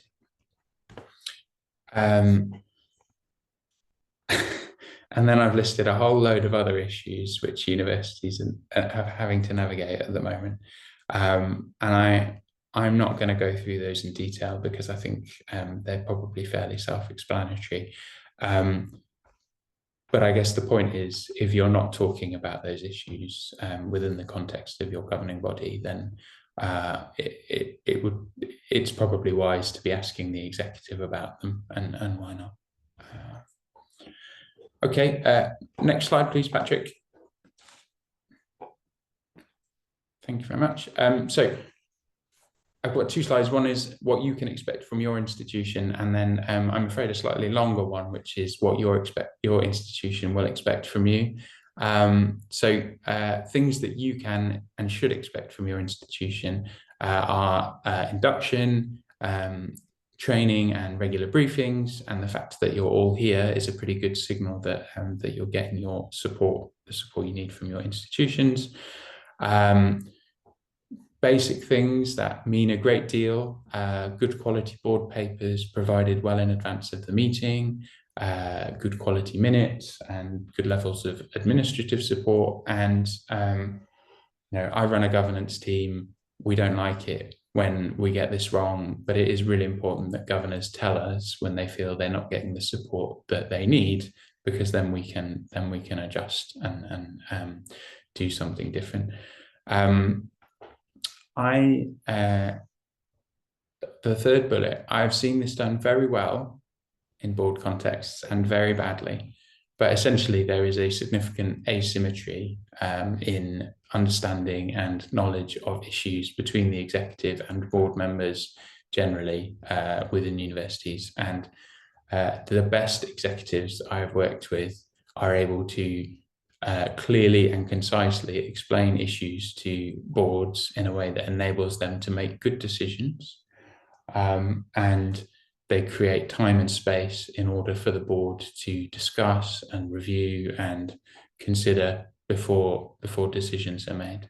I've seen very bad examples where boards get highly technical, very difficult to decipher papers with difficult presentations, and really they're not making good decisions in that context. And if you're not getting that from your executive colleagues, then you need to explain that, and they will adjust as appropriate. Fourth bullet is availability of senior colleagues outside of meetings. It is, at least within my institution, becoming more and more common that this kind of 4-meeting-a-year format, everything contained to 2 or 3 hours, and then we'll see you in 3 months. That isn't really working for us anymore. There is a lot more discussion and business that is transacted outside of that rigid cycle. And essentially the point here is that the executive ought to make themselves available to you in an appropriate way outside of those formal meetings. And then the final point is that you can expect, can and should expect professional governance advice when required. And at Roehampton, all board members know that they can come to me directly if they have any issues or questions, and I will be available to support and advise them. Next slide, please, Patrick. Yeah, so this is the longer slide about what your institution will expect from you. And the first one is commitment. And again, the fact that you are all here today is a very positive signal of your commitment. But we have probably all had experience where there have been varying levels of commitment from governors, and particularly in challenging times, it's really important that the governors are all in and committed to their institution. The next line is, these are not complicated things, but being prepared for meetings, engaging critically with the subject matter, offering challenge in a constructive way is a real art form, but it is so important that there is that kind of tension and challenge around the ideas that are being put forward by the executive, and reflection on the issues.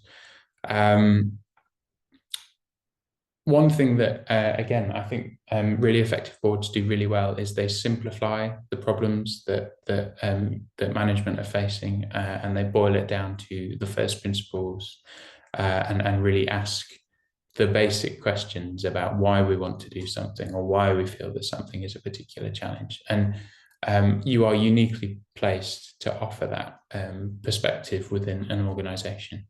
And it's often really valuable to decision making.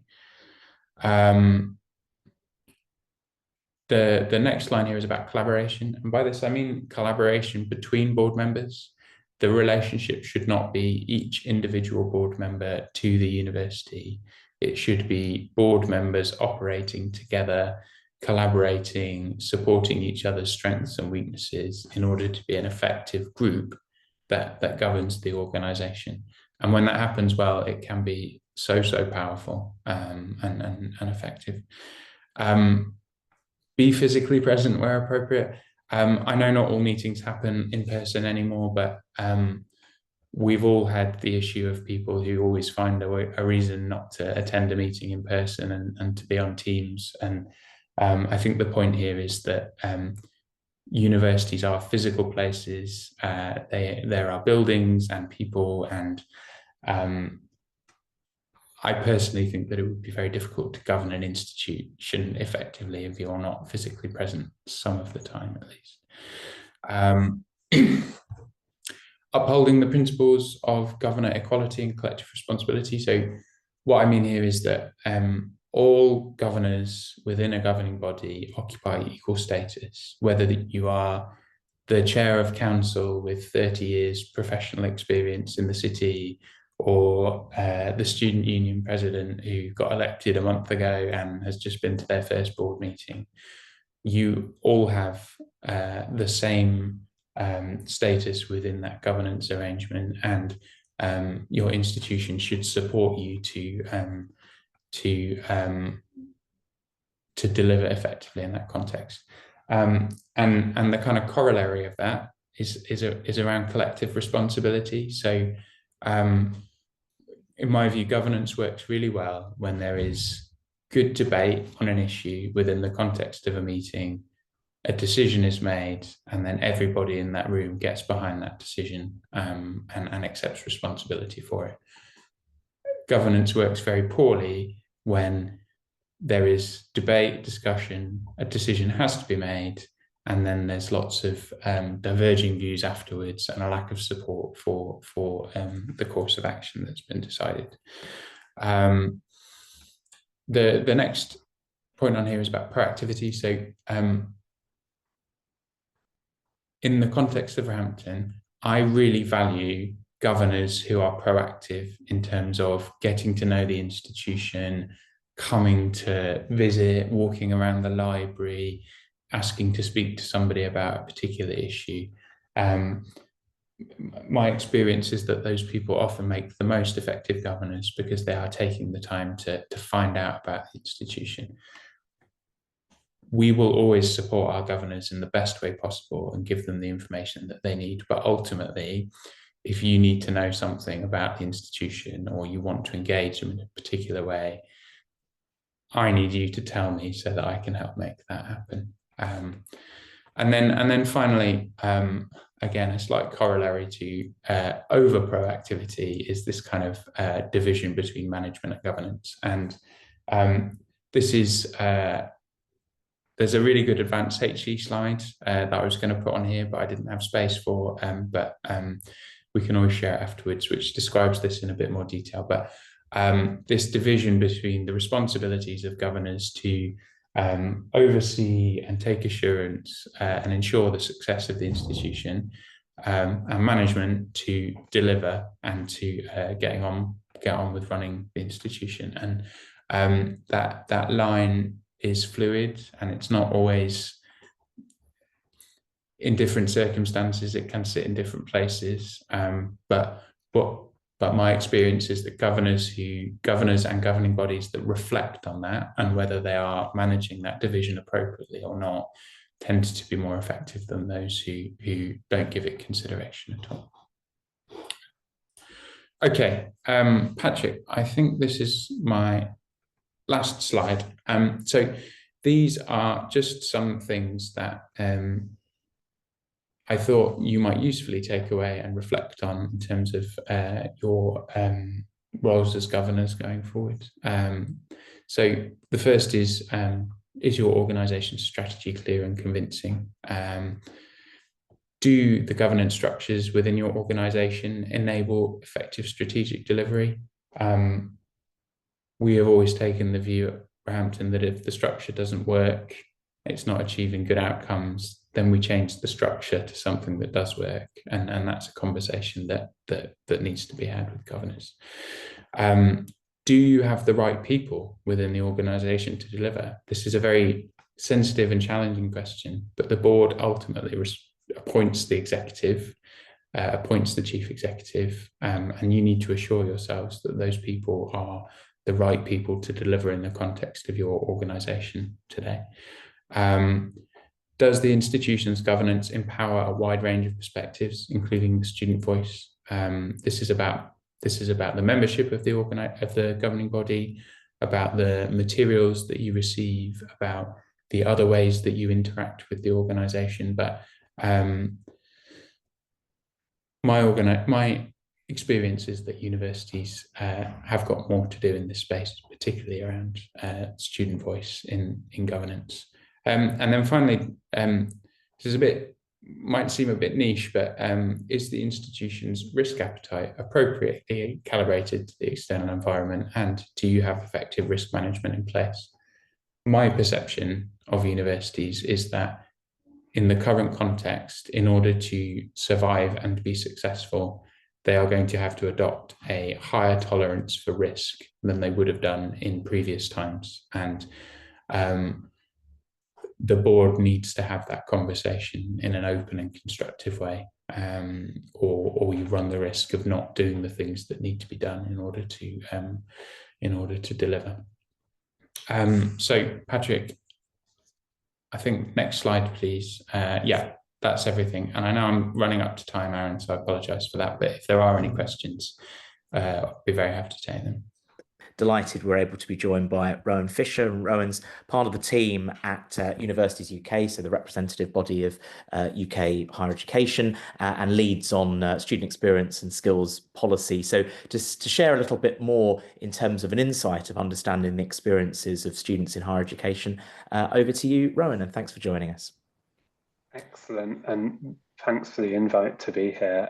Yeah, as Aaron was saying, so I work for the organisation Universities UK in their sort of policy team, and we represent the sort of leaders of institutions, so sort of vice chancellors or sort of presidents. And often a lot of what I do on a sort of day-to-day basis is sort of work between the interface of senior leaders within institutions, but also the sort of government in terms of sort of driving support in terms of, reform government might want to do, and acting as that sort of broker between the two. What I'm going to do is give you a bit of a flavour about where the student experience is at the moment, who students are, some of the sort of drivers that are influencing the changes that we've seen, and Alan just alluded to some of those changes just then. And then I'll talk a little bit about what sort of mechanisms or what toolkit do governors have to be able to sort of monitor that. Could I move on to the next slide? So who are students? So this is just some data from the sort of HESA website, which is our sort of repository of a lot of data within the sector. And I guess the trend that's worth pointing to is the UK HE systems expanded significantly over the last 2 decades. So between 2001 and 2002, there were about 2 million students in higher education. That's increased to just under 3 million by 2022-23. This shift, often referred to as a sort of massification of higher education, which has essentially driven more people into the higher education system, but through doing that has also driven more students who have different needs to previous students. So, you know, if you're thinking about students historically might have been better supported, better sort of cultural capital, financial capital. Now different groups of students are able to sort of access higher education, which is great, but with that comes a different set of needs and expectations.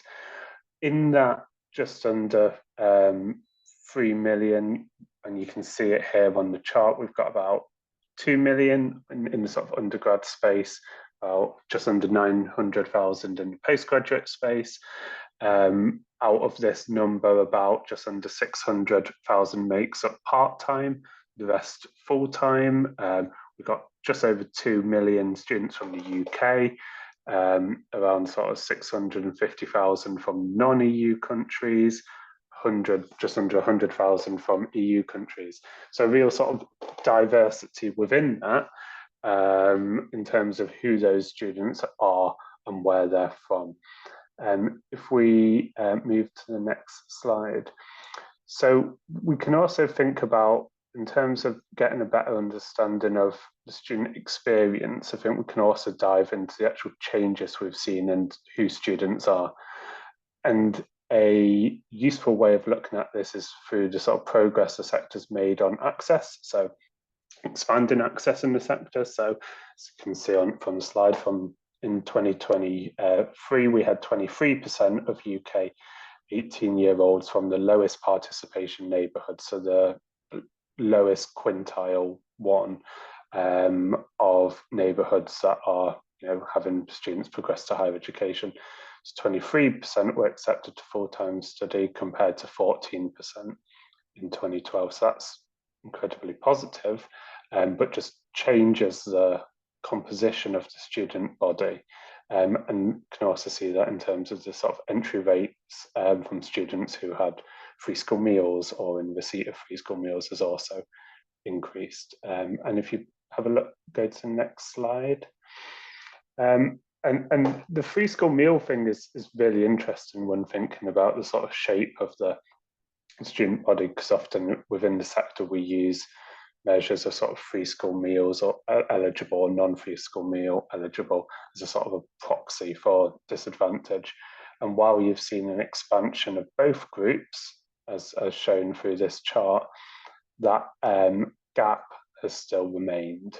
So while in raw numbers, both groups are increasingly attending higher education, the gap between free school meal and non-free school meals has actually remained quite steady. So there's clearly sort of more for the sector to do in this space. On to the next slide, and this sort of moves us into sort of student experience space, and it's worth saying the student experience as a phrase, you know, is obviously incredibly sort of contested, and arguably it's sort of too generic. And while I don't think it's particularly helpful to get overly distracted by language, there is always a risk when we think about the student experience and measuring the student experience that we need to be quite precise about what we're talking about. So one of the things I'm going to go on to talk about, and things you may have already heard of, is things like the National Student Survey, the Teaching Excellence Framework, for instance. And often these are seen as, when people talk about student experience, people think, yes, the NSS scores, you know, what's the satisfaction like? What's the excellence levels of teaching? And that's fine, but it's worth thinking those are only ever proxy measures for the student experience. They're essentially output measures of what's already happened. But increasingly, governors and us as on senior leadership teams need to focus their attention on, well, what's the actual activity, you know, that's actually driving that change or actually making a difference. So, you know, while I am going to talk about what these sort of mechanisms are, I think increasingly we do need to focus on, well, what's the actual mechanism to do that change, and then that will flow through later in sort of outputs, which are surveys like this. So when you hear the term student experience, I think it can be helpful to conceive of it at a higher level of granularity. And so you can think about it in, I'd say, probably three broad ways. One is around a sort of learning experience, so the actual sort of delivery of teaching and self-directed research as part of that. The second element would be the sort of personalized experience. So how are opportunities within the wider university landscape tailored to meet student needs and meeting the needs of students in different circumstances? And then the third element, I'd say, would be the customer experience. So this might be referred to more as things like service delivery. So how students are engaging with university support, frontline services, processes and policies. And if you sort of band those three things together, then I think it helps, and it starts edging you towards what some people might refer to as a sort of high quality student experience. And I won't go into the word quality here now, but that is another one of those sort of contested phrases. On to the next slide. So in terms of where sort of students are at the moment, and this is probably a real sort of marked difference between students now and students years ago, but students are incredibly time poor at the moment. There's so much that students have to do. I'll talk a little bit later about the proportion of students working part-time, but student motivations, both in terms of how they relate to higher education and also what they want from that higher education, are increasingly transactional in terms of thinking about how it will support them onto a career afterwards, or whatever they wish to do. But this is all within the context of students being incredibly time poor. Cost of living is obviously a really significant context, and you know, despite we had a uplift to the maintenance loan levels at the end of last year, but still the overall maintenance package that most students receive is incredibly insufficient and is not enough to support students to thrive during their studies. So they do have to often take on either get support from family, from friends, or take on additional paid work. Wellbeing and mental health. So you can see this data through the sort of school system at the moment. In 2020, 1 in 6 of children aged 5 to 16 were identified as having a mental health disorder, and that then increased to, and that's an increase from 1 in 9 to 2017. So huge volumes of students coming through the system with mental health challenges, but also increasingly complex mental health challenges. And for universities, there's increasingly a challenge here where universities are not clinical settings, they're places of education. So while they do have a responsibility, and it's mentioned in the slide here, that's sort of not a formal duty of care, but they do certainly, you know, have wraparound support, and there's expectations that they support students. They are not clinical settings, and so increasingly institutions are ill-equipped to deal with the complexity of well-being and mental health challenges coming through the system. Belonging has always been a sort of a key indicator for what helps in terms of sort of ingredients of student success. Institutions are complex and large organizations, and you know, different students may belong to different aspects. So they may you know, I think sometimes there's this perception that students must all buy into one sense of, you know, the entire institution, but actually increasingly there's a sense that that's happening at a localized level, whether through sort of societies, whether through individual courses. On to the next slide. This is a survey done by HEPI and Advance HE. This is a student academic experience survey. So it's a national survey that they run on an annual basis, and it's a really good insight into that engagement aspect around what are students actually doing. And this chart here shows that a greater proportion of students are working during term time. This has risen from 35% of students in 2015 to 56% in 2024. And there's an average of about 14.5 paid hours of work a week, which is up from 11.9 hours in 2020. And obviously this has an impact on the amount of time students have to study, as well as to sort of socialise as well. There is, of course, a sweet spot. I think everyone would say, some paid employment might be beneficial. It's sort of extra experience if it's sort of relevant to their areas of study. But I think the levels we're seeing now, it's without a doubt that it would be having a wider impact on the student experience. On to the next slide. But it's not all negative, and actually, from the same survey, we can see that perceptions of value for money for courses have actually increased. You can see in 2021 the sort of interesting sort of jumping about there during the sort of COVID years, but actually it's been increasing in the last couple of years since, and actually that very poor level is lowest that it's been in about a decade or so. Next slide. One of the key mechanisms a lot of institutions will use when monitoring the sort of student experience is a national student survey. This is a UK-wide survey, even though there are some differences between the sort of questions in England, Scotland, Wales, and Northern Ireland. It's an annual survey, and it's also what's called a sort of a population survey. So every single student who's eligible to take the survey will be given the opportunity to respond. So it's not, it doesn't take a sort of segment of the student population. It's something where every student can respond. There's 28 questions.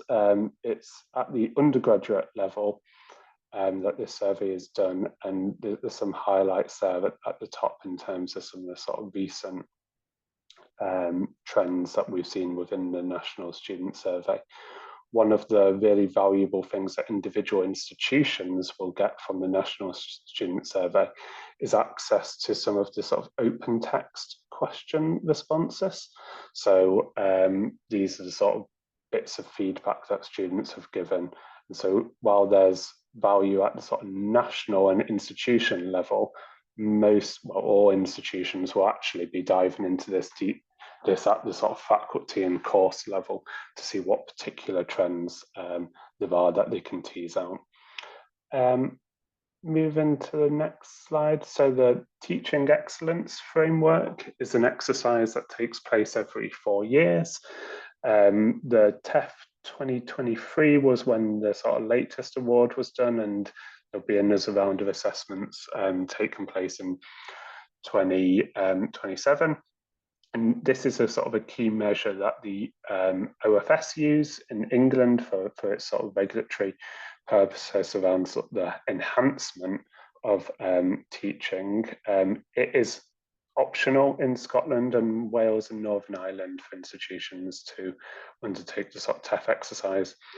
It consists of sort of 3 main areas. So one, there's a submission that providers submit, so they do sort of a written submission. There's also the option for a student submission that providers or students rather within the organisation can coordinate.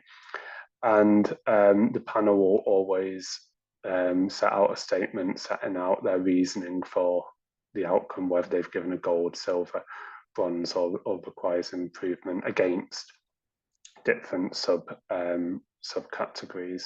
So it actually draws from a lot of different data sets, the TEF. So some of the NSS questions actually make up the TEF as well. So it's worth you being aware that does exist on that cyclical basis.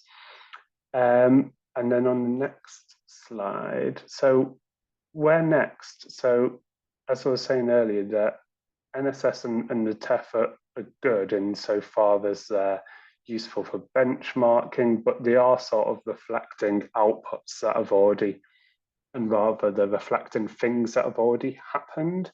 And so there is a challenge around how can the sector and governing bodies and the executive actually react to things in a more sort of real time basis. I think one of the things we're increasingly seeing in the sector is the use of data analytics to actually try and preempt some of the challenges within the student experience and to be able to sort of target student support more efficiently. So, for instance, one of the things institutions are increasingly investing in is software that helps them monitor things like when, flagging up students who maybe consistently are not attending their lectures, or flagging students who increasingly submit work late, for instance, and sort of raising those up and then having sort of potential interventions around, reaching out for support should they need it. But increasingly, I think data analytics and the design of student support services will be something that providers try and utilize to try and get ahead and be less reactive and more proactive in the space. I also think increasingly in this space, partnership is going to be really important, and this requires partnership externally to the institution, both in terms of how institutions are working with bodies such as the NHS to support well-being, or working with employers to support student outcomes, but also partnership within organisations. Organisations are large, complex, and often siloed. And so when thinking about how provision and support services are designed for students, or how curriculum is designed for students, there's increasingly a need to integrate within institutions to think about how things can be more efficient, how there can be greater collaboration to make the process easier for students. That's a sort of a very whistle-stop tour around some of the sort of things that are top of my mind in the sort of space of student experience, but very happy and interested in questions, comments that people might have and would like to discuss. But the first thing I wanted to say, and it builds on, I think, something we've heard in every single presentation, the policy background to higher education is more volatile than ever before. And I think that means that the context in which governing bodies are operating and frankly, the strategic options you have available to you are more varied, but also more complicated. I mentioned in answer to a question earlier, it was only 10 years ago that the student numbers that universities could recruit was largely controlled. It was, there was a cap, you couldn't exceed the cap, so there was quite a lot of stability across the sector. Now institutions have a lot more freedom to do things, but it means you're operating in a market environment, and the behaviours of other institutions can have an impact on yours. What we have seen since the student number control was removed is a large number of the high tariff, so more, so that the institutions that have higher grades to get into, that always had more demand than the places they could offer, have expanded. And that's had a knock-on effect where where the pattern of where students are going is changing. And we have therefore seen some institutions contract quite significantly in terms of size.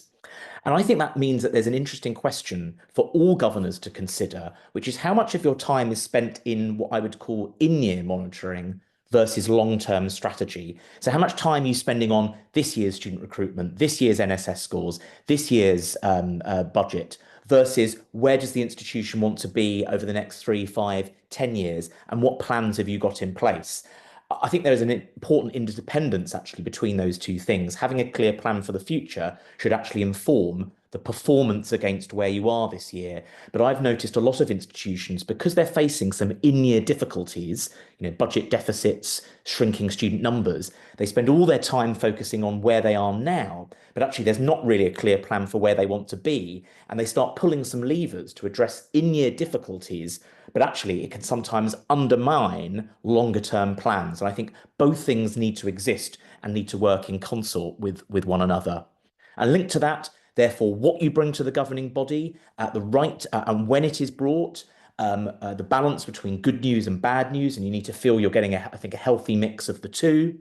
And I might say, just in passing, Governance in higher education is largely done through a volunteer model, similar to other sectors, large parts of the charitable sector. But actually, the demands on governors are increasing, particularly, I might say, chairs. And the frequency of meetings are being increased, extra meetings are being added, more focus on scrutiny of finance, audit committees are having to really roll their sleeves up, and lots of institutions in conversations about going concern. So are there some limitations about how much we can reasonably expect from volunteers? Other bits of the public sector, the NHS, for instance, they do pay their board members. It's a different model of governance, and I think it's something that's being spoken about quite a bit more. I'm not going to propose to have an answer. A lot of the things that I wanted to mention as issues for new governance have been touched on already, so I won't open them up. But the balance between management and governance, I've got another slide on that. Being clear about what your responsibilities are and having the university secretary or the clerk to the board or the head or director of governance make sure that's clearly explained to you.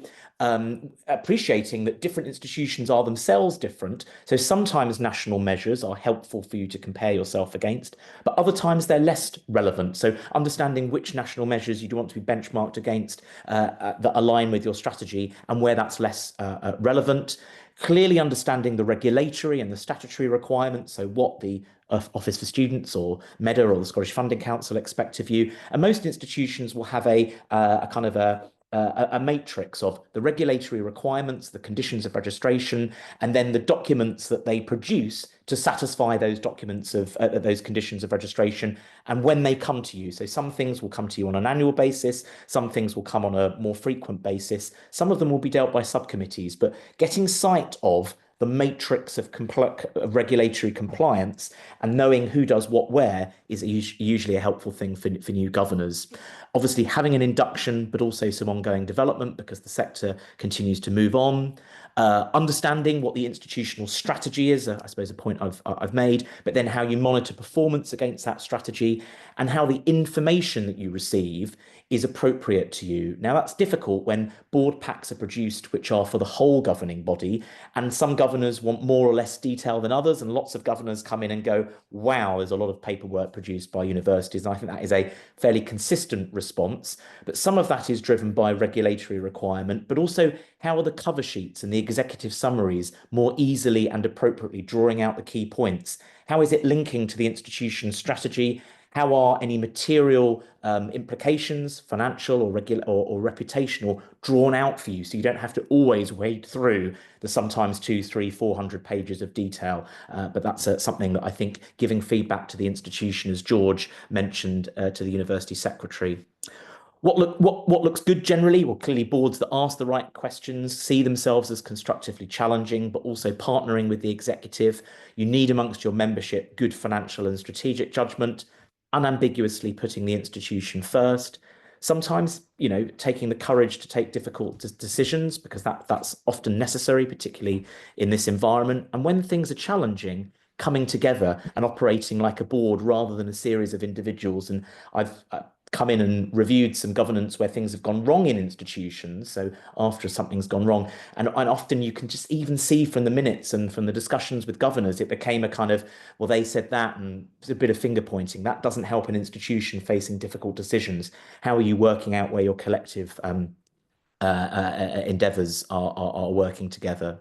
And so, yeah, these are the sorts of things that can lead to things going wrong, not operating like a team, being captured by the executive, so not feeling that you can challenge them. But equally, I've seen some executives captured by the board, unable to take decisions that they need to in their executive management roles because they need to check in on absolutely everything. So calibrating that balance between the board and the executive in the right way. Having the right kinds of relationships between board members, maybe some informal board kind of ground rules about how you will operate as a board, the balance between formal meetings and informality, how much time you spend on strategy versus performance monitoring, how much time you have with the wider executive and with the board itself. These are things that can be done differently, but you should have a shared view about how it works. The point about getting the right level of information, but also the balance between what I would describe scrutiny, support, sign off and development. So a lot of what governing bodies can receive is very much for note, for receipt, and that's fine. to discharge certain functions. But actually, if you're to be a meaningful governing body, you occasionally need to decide and to consider some options that are of significance. But equally, they can't be, as they sometimes are presented, as a sort of fait accompli.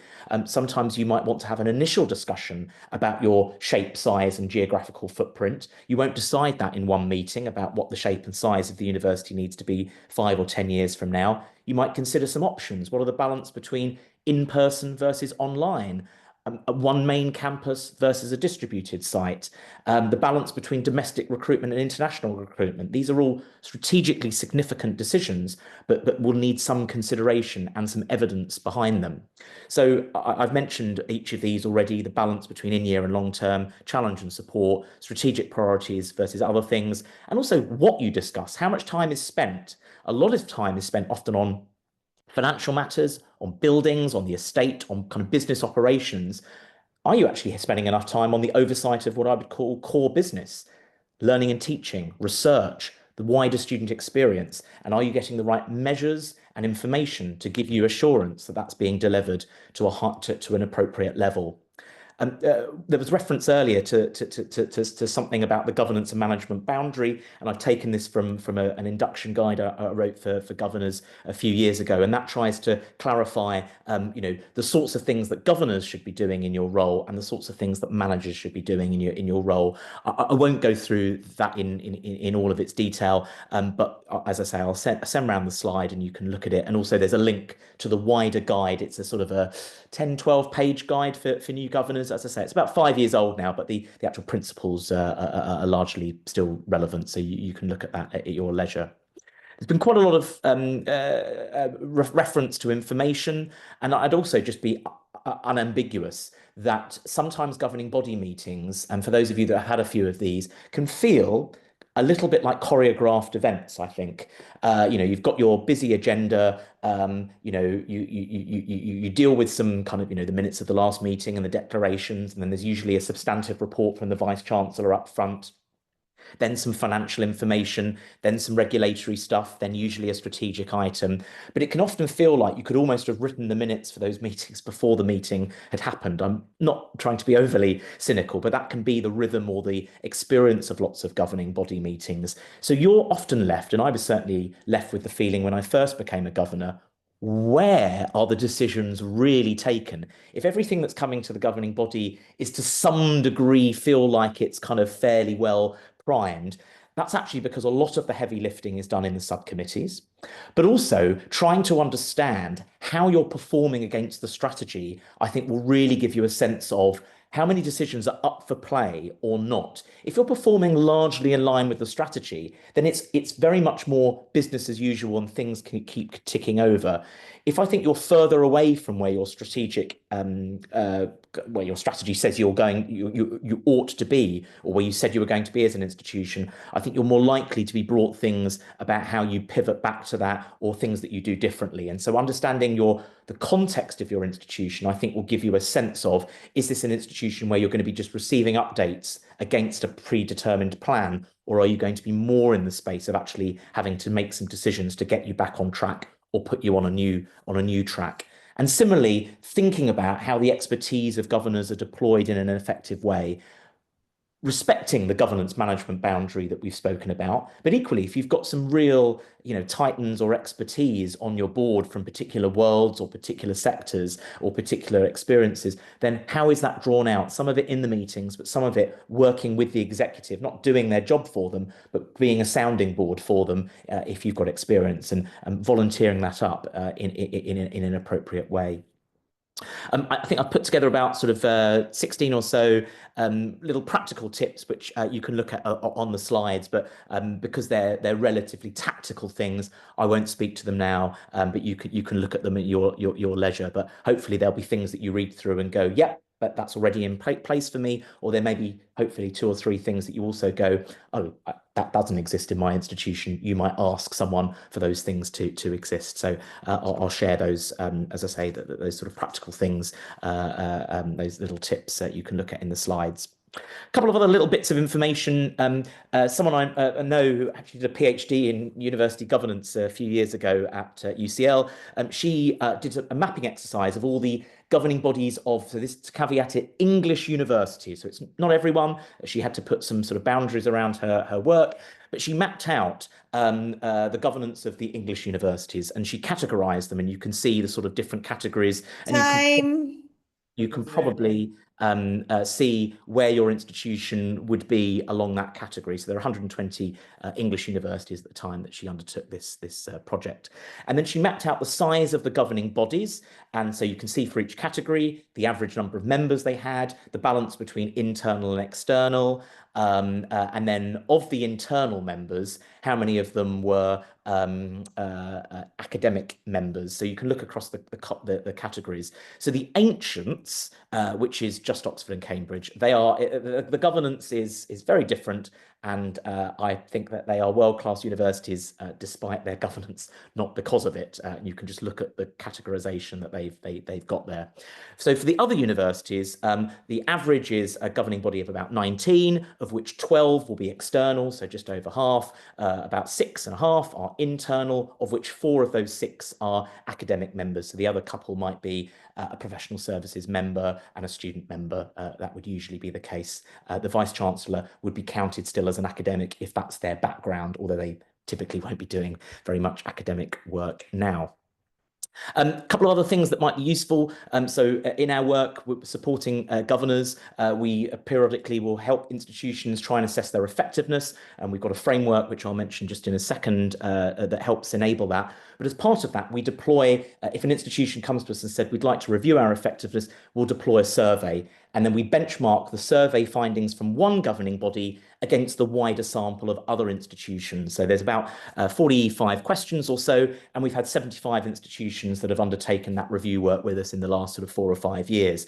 So from that, we've generated 1,300 and something responses. We've got a pretty comprehensive, or certainly the most comprehensive data set on what governors think of their individual institutions' governance, but how that compares to what other governors across the rest of the sector think. And this is UK-wide now, and going back out to the UK and all higher education institutions. Obviously, there'll be other elements of a review. We don't just survey people. We'll review documentation. We'll undertake observations of meetings, both board meetings, governing body meetings, but also subcommittee meetings. But we'll also engage on a one-on-one basis with governors to get their views about how governance aligns with their expectations, perhaps what surprised them, what's impressed them, but also what they think they would like to see improved, and pull together a short report that the institution will usually enact to try and come up with some recommendations for how to improve their governance. I mentioned there's a framework and there's 3 main elements to it, and I'd say all of these 3 are equally important to deliver good governance. This is a framework which we've delivered with the HE sector in mind, but informed actually by governance practice in other worlds, the charity sector, corporate governance, health governance, housing governance, and elsewhere. The first thing is what I would describe as the necessary, but on its own insufficient bit of good governance. And that's the kind of enablers. That's your policies, your processes, your schemes of delegation, your schedules of delegated authority, the terms of reference, that sort of thing. You need all of the documentation, the policies in place to have good governance, but just because you have policies and processes doesn't mean your governance is good. It gives you the foundations upon which to build. The second element of governance is really about the outcomes of your governance. What difference does your governing body make? The impact, the value add, the reporting that comes from your governance, the measurement, perhaps how you use key performance indicators to assess performance. And then finally, and it can be often overlooked, but I think it's the difference between kind of acceptable governance and excellent governance usually, is really about the behaviours and the culture that exists. Have you got the right chemistry of challenge and support? Are you bringing out the best skills in people that you've got round the table? How are you ensuring that there's sufficient curiosity about performance and where you want to be, and calibrating things in the right way? Not that it's so comfortable, but equally so not that it's kind of too hostile. And I think kind of bringing those things together in a triangulated fashion should give you some assurance about where your governance is. So I won't go through the findings of the survey. We'll circulate the slides. You can look at them in your own leisure. But it gives you a breakdown of the scores that come out from some of those key questions, and then you might want to reflect if you were answering that survey. For instance, as I say, the slides will share some of the specific questions on a Likert scale from 1 to 7. You might then say, I would have scored it 6 or 7. Yeah, that's roughly in line with the sector. Or actually, I would score my institution a little more poorly. Wonder why I'd give my particular institution a less good score. But as I say, in the interest of time, I'm not going to go through all of these. You can, it would be a case of you just looking at the slides. And then just to explain, this, for instance, will give an example of there's probably 50 institutes. Each of those bars represents a UK university and the governors from their institution answering a question. We've obviously anonymized the institution, so it just represents a letter. But you can see sometimes the variety is more valuable than the mean score. I don't know, let me take an example. I'll use it from this particular slide. So this question is that there are mechanisms in place to allow a governing body to be assured that the organisation has effective processes enabled to manage risk. Now, the average score, which is in the turquoise, the benchmark, is just over 90%. So about 91% of institutions think they have acceptable processes to manage risk. Now, that is interesting to a point. But actually, I think the fact that there is a variety of institutions and a chunk, about 20%, who are below 80% is as interesting to see the variety. And then knowing where you stand against the mean, but also the variance is kind of interesting. And as I say, you can look at that sort of detail in your leisure. I won't go through all of that now. I've drawn out some of the scores that are particularly high scoring and some of those that are particularly low scoring, and the areas where governors are less satisfied that things are being done well. That's actually some stuff to do with induction, that governors are having their performance reviewed. The diversity of the organisation is reflected in the governance. That's not perhaps unsurprising. And actually understanding what the performance review process is for the head of institution, the vice chancellor or president, is generally not very well understood by the governing body. Now, the chair will lead the reappraisal of the vice chancellor, but those findings should be reported back to the board. And it's interesting that there's less satisfaction or less understanding of how that's done. There's some other information there about things that are not so highly scored by governors. So I'll stop there. It was only